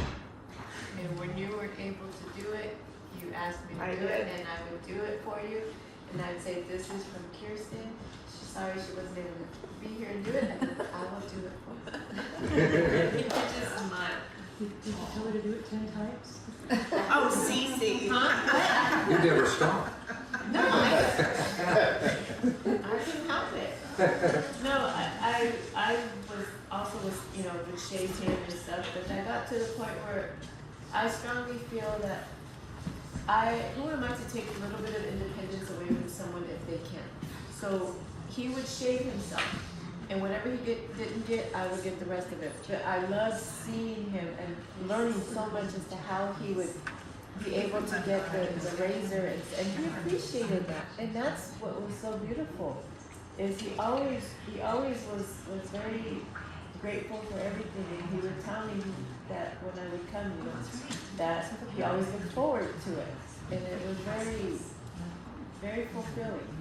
And that's why I started taking him to that box. I'm not kidding, it's not bad. I know. No, it's not really bad. I love it. If I was, maybe I would just try to go on the day, day, work for days, and I'm like, oh, no. I have to protect my father. And that's crazy, and yeah, so like, okay, that's what I'm thinking.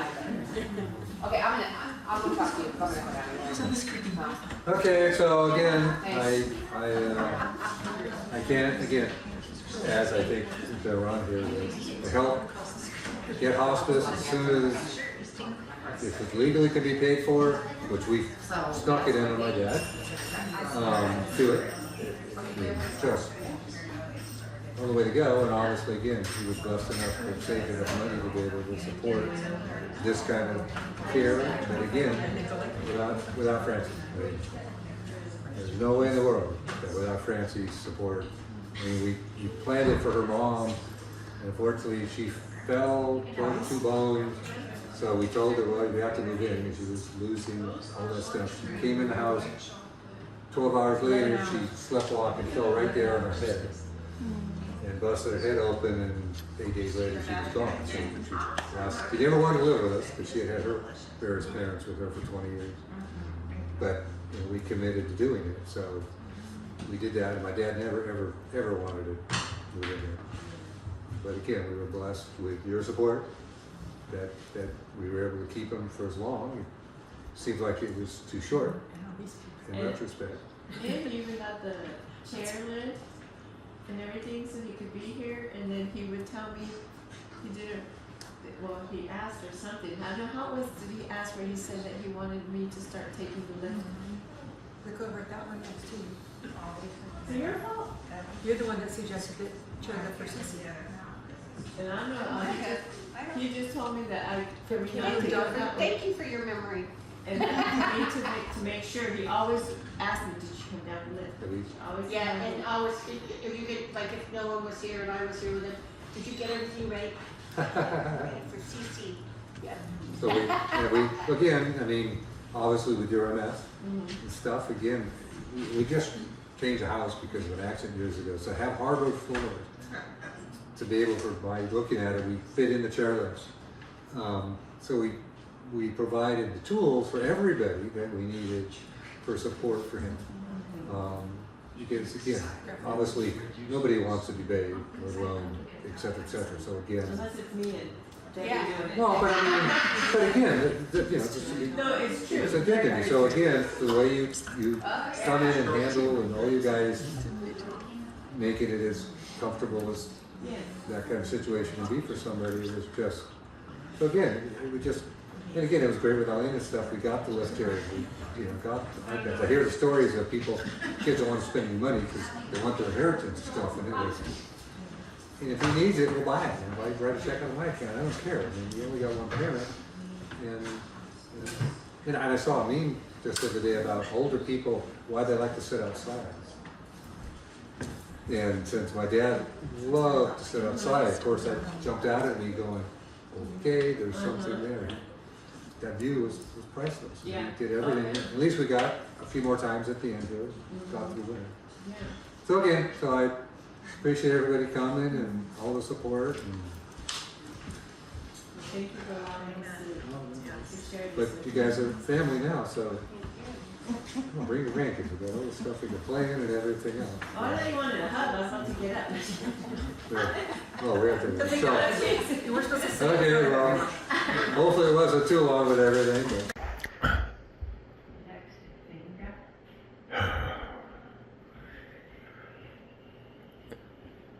Going to be a tough day.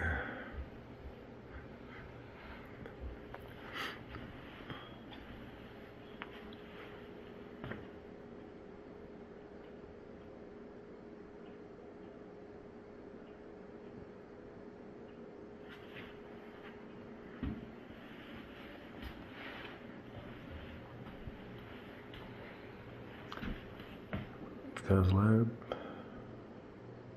retirement, wedding,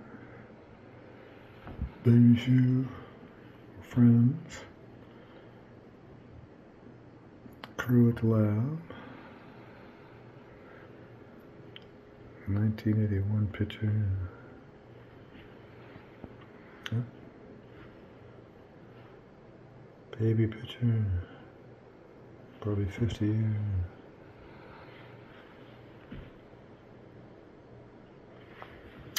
Ham radio. He always wore those glasses with his hat.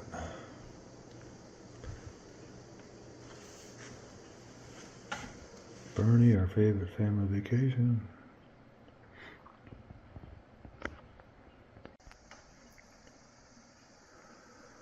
Okay, well, here we go. The latest status.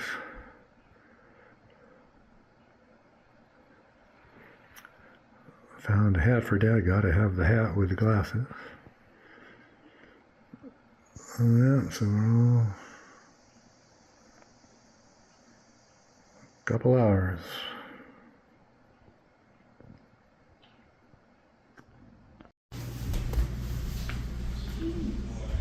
What? It's a lot different with all the stuff in it, huh?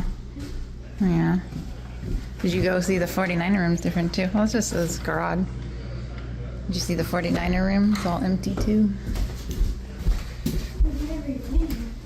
Huh? You don't remember ever coming in here? No. See, and there's the view.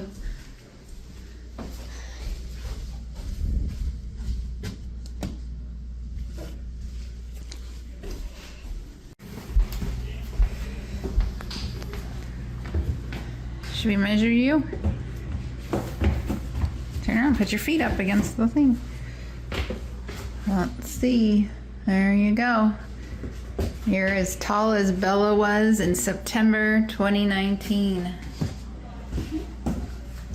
Let's check your height. Oh, there's a creeper over there. All right. All right, feet, come on, Bella, you want to check your height? Oh, wait. Wait. Oh, she's got... Okay, Rachel is the same height as... Is that Brian in 03? Yeah, because it wouldn't be... That can't be Brian in 03. Who is that? Brittany? Oh, you're right. Brittany in 03. That makes sense. Let's see. You stand on your tippy tip. Goodness gracious, they feel so short. All right, coming forward. Oh, who was there? No, it's a name. It must have been Chris. That's how tall Chris was in 2005, December. Yeah, because there's an Luke is... Where is Bella from 2019? Well, there's your 20. That's how tall Luke is at 11, and that's how tall you were at 9. 9. Oh. Yeah. So you're all the way up here now.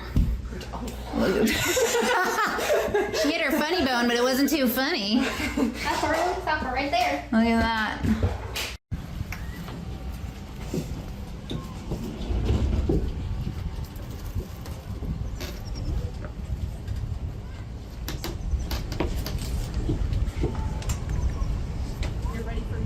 Yes. Are the kids going to come down here? Okay, so all the great grandkids.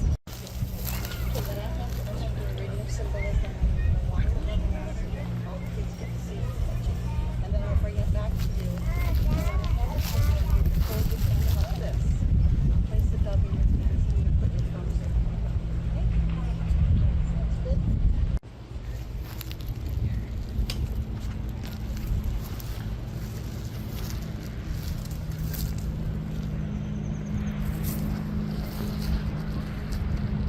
The thousands of years of the many cultures, the white dove has been a beautiful symbol of love and peace, hope, and new beginning.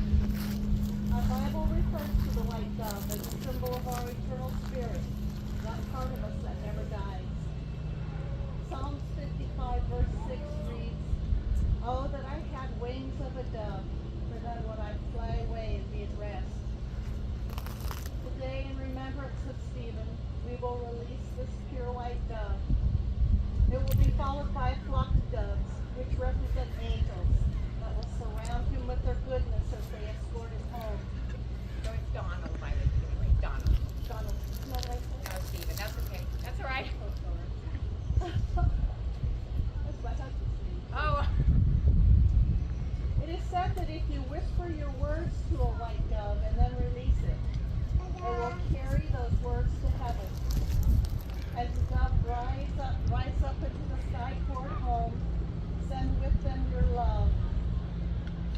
future, whenever you see a white dove, be reminded of this moment and the love and memories that you share.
Video. So this will be the one that Rubber Club they saw last year. So this is complete night.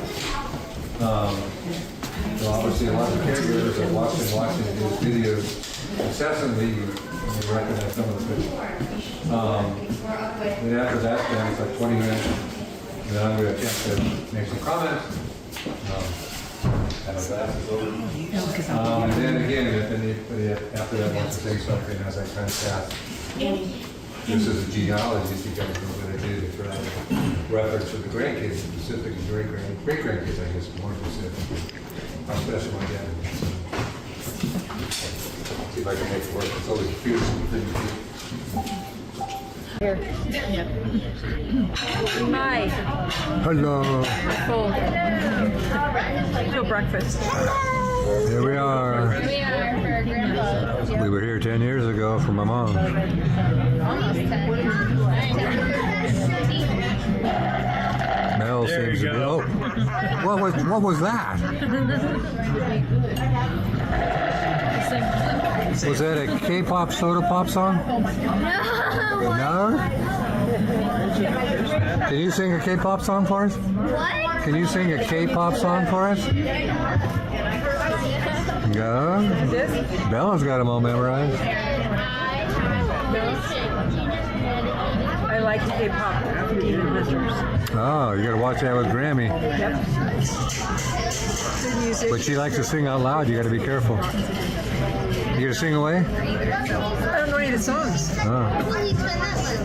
Mooney's too new. I only don't.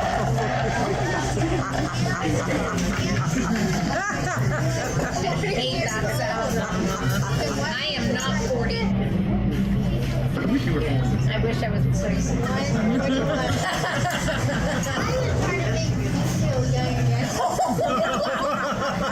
Wow, this is getting even better. I'm so glad I saw video. Wait, maybe we'll get 1 million views and then I can retire. No, Steven's committed to getting a job so you can retire. Didn't you hear that, Miles? I heard that. I heard that. Yeah. Fake news. Like that didn't happen. Yeah, fake news. Marriage is one for one. That's right. I stayed home. It's Steven's turn. Check out the video. You can tell Bella are laughing about it. Come on. No, you can't tell you on the video. Ding ding! Don't miss it! Almost to the mall.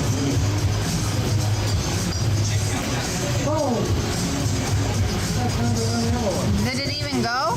Yeah, it's a sand trap. I mean, towards the sand trap. I don't know if it makes. No, I know nobody's come yet.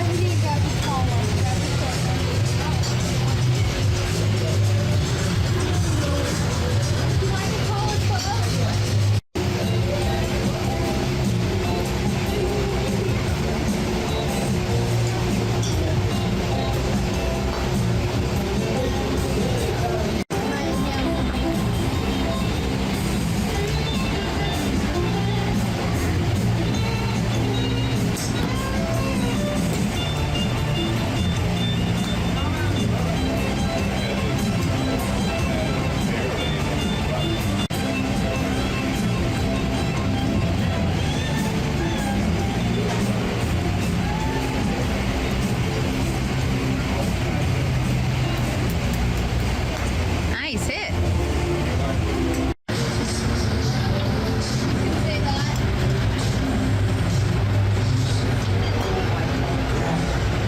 Nice.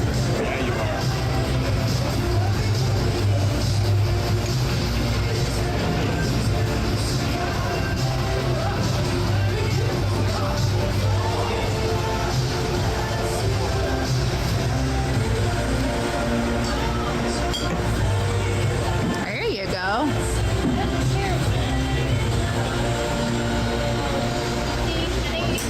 Oh, I'll make noise next time. Maybe I'll make you do better.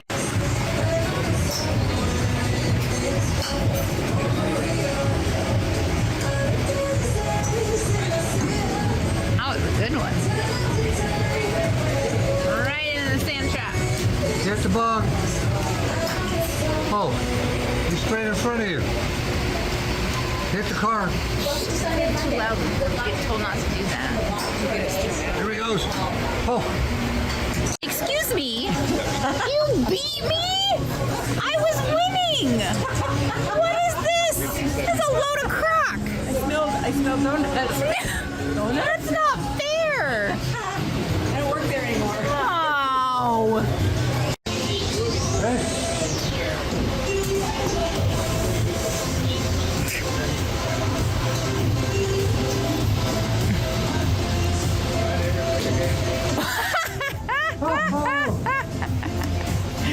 Good job, Pop!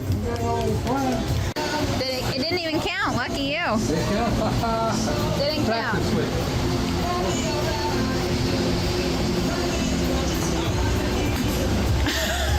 What? Practice to get it higher up? Holy cow. That one counted. His ball went higher than mine went far. And he got more picks than you. It didn't take a lot. This is not my game. Good. What? There you go. You get these to your classes. Okay, let's see how high he's gonna hit it this time.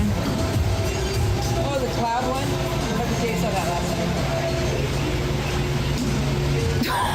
You almost hit yourself in the face! that's the cost all your picks. Rach, Rachel, what are you trying to take Pop out? She just wants you to get care. In-home care. We're trying to help you. Well, at least you hit towards the center, not your face. Get the kid one. Do they have a kid one in there? I don't think they do. Okay, Rach, let's see how you do compared to Pop. Okay, no pressure.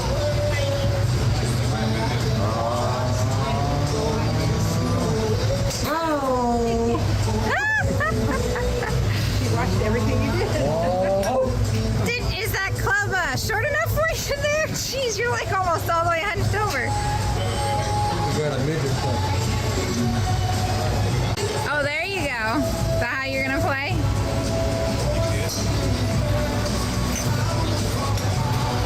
I went the same place the first ball went. Oh, you got a pig that time. Shank, baby, shank.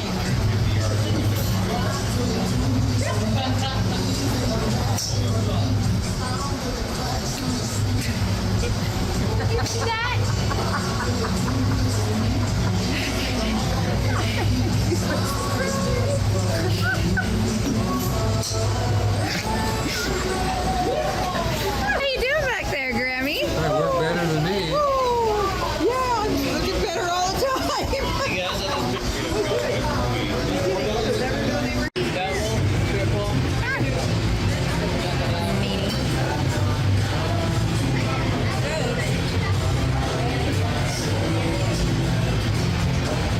Yeah, you're not trying very hard not to be mean.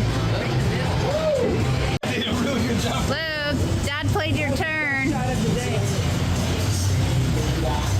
We're all paying attention. I see, so it'll go 1, 2, 1, 0. I don't think. There you go.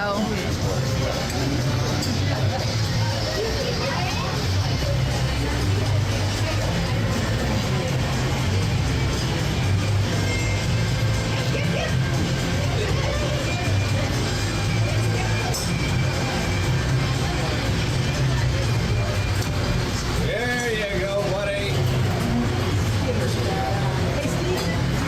You gotta use the wood one, cheater.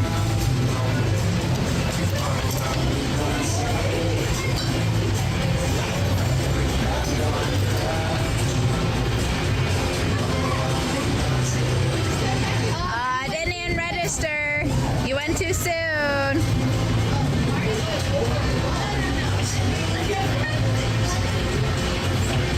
Whoop.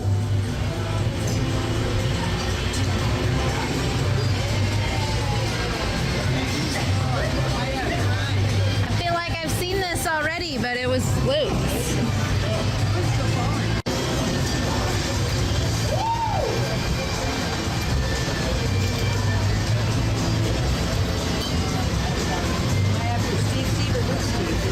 I don't know. I think he beat me though. Yeah, he did. I did not win. Yay! Hope you're ready to pay for your food. No. Rachel. All right, reenact it so I can see it.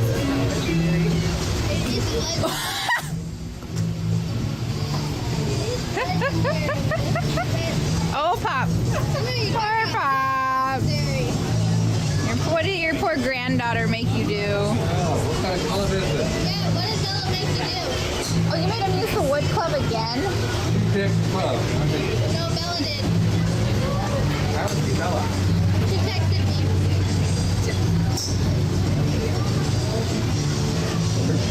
I don't know. No, we're not changing games yet. We can't when this is over. Oh, I'm watching it. Whoa! Look at that waterfall. Did it come down? How you doing back there, Grammy? What do you mean, Dad? You beat me. Oh, did you end up getting...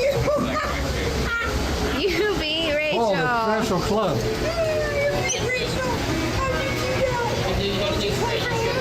Oh, How you doing there, Grammy? Yeah, you gotta pick my club more often. Oh, this is funny. It wasn't me this time. Rachel's club choice is exemplary. Thanks, on it.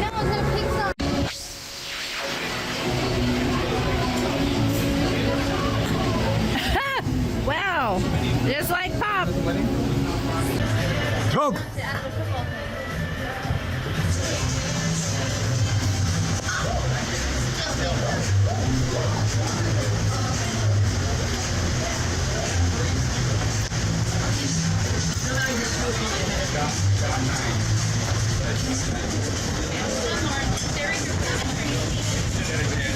Pressure's on.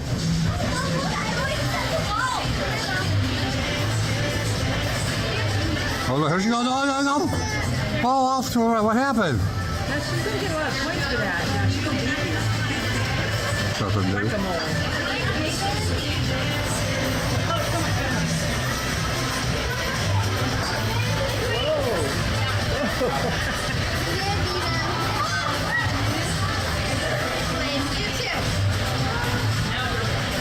Hey, she got with the top. Now, are right here. We need the help. Oh man, it's school this week. Whoa. Everything over here. Yep. We aiming for the cars?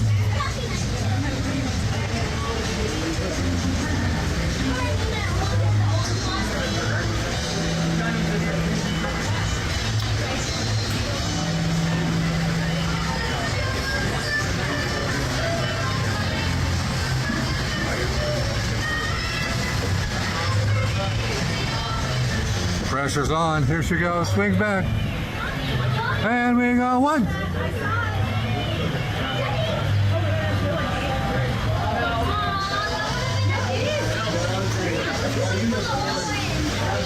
Okay, Grammy. Let's see if this will help you do better.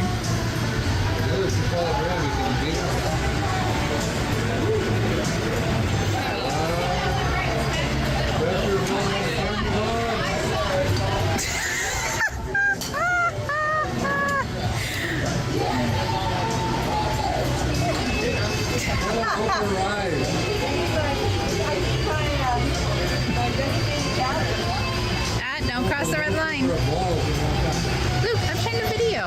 Seriously?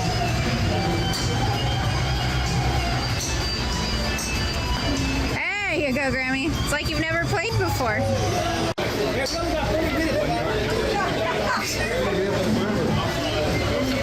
I'd like to win this game.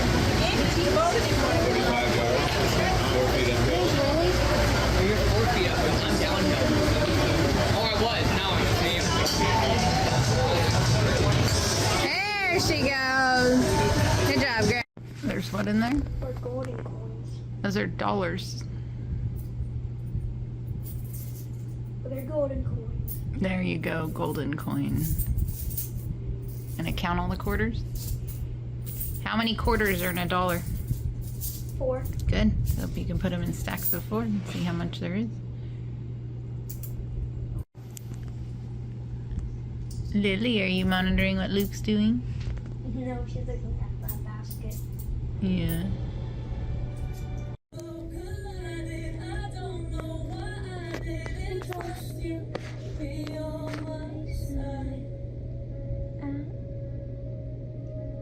I broke into a million pieces. I can't go back.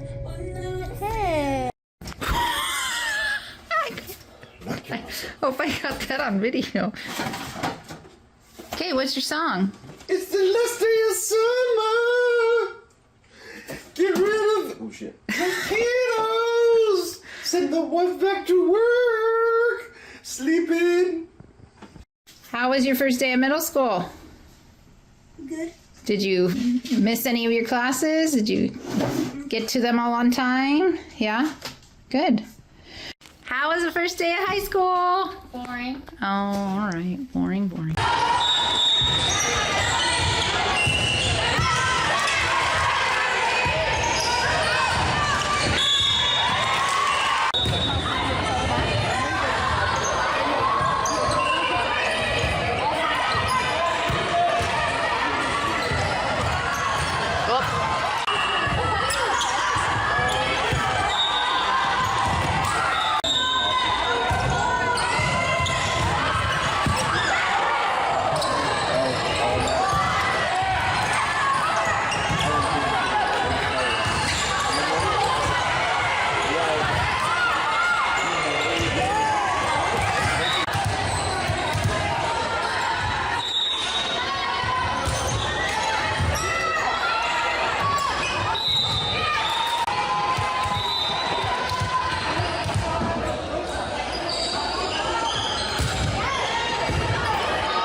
on. No pressure.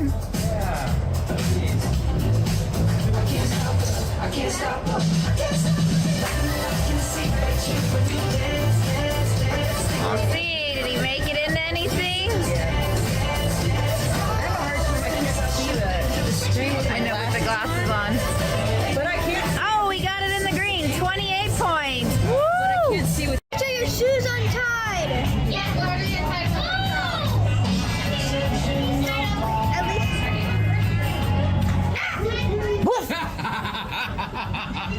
Rachel, come on. Rachel, your ball disappeared. Rachel, your hair's untied. I don't know how they can do that to you, Rachel. What?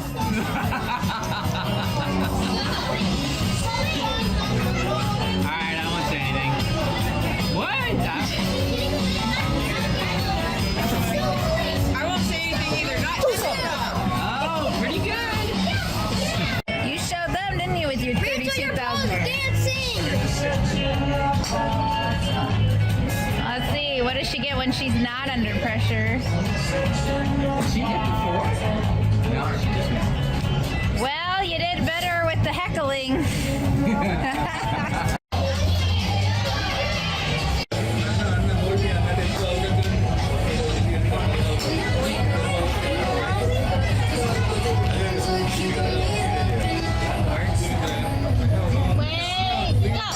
Oh, perfect. That was a good hit. That's perfect. You do better. You didn't count. Go. Do it again. Oh, wait. No, there it goes. Oh, still get another ball. Oh, it nails the team. Welcome to Saturday Fun Day. We're glad you're here. From the lobby to our base, today is all about fun. Hello. All right, go. 3, 2, 1, and kick the ball.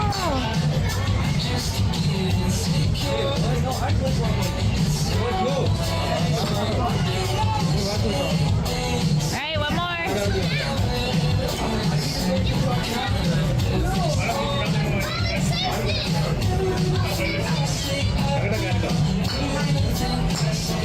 That should do it.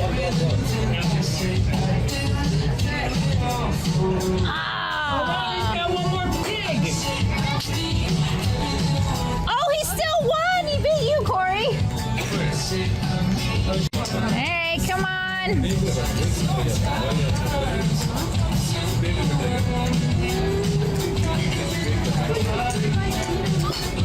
There you go.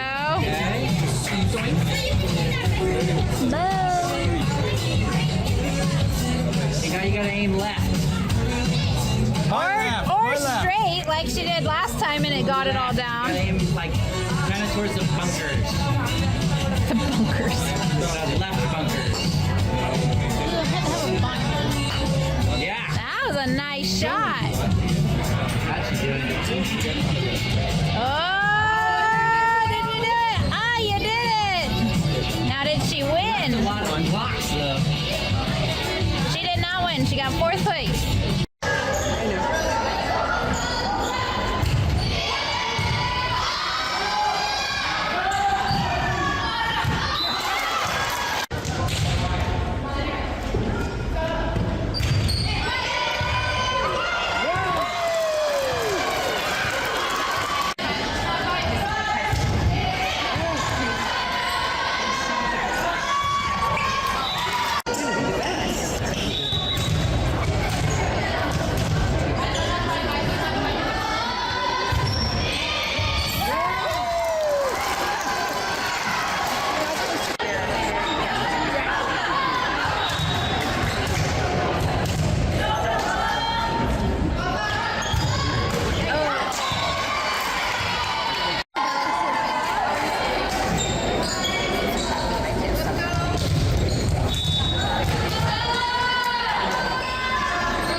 having a post-volleyball celebration 2 miles from Gold Ranch Casino. I think it's August 29th, and it's about 7:45. We pulled over at 4:50.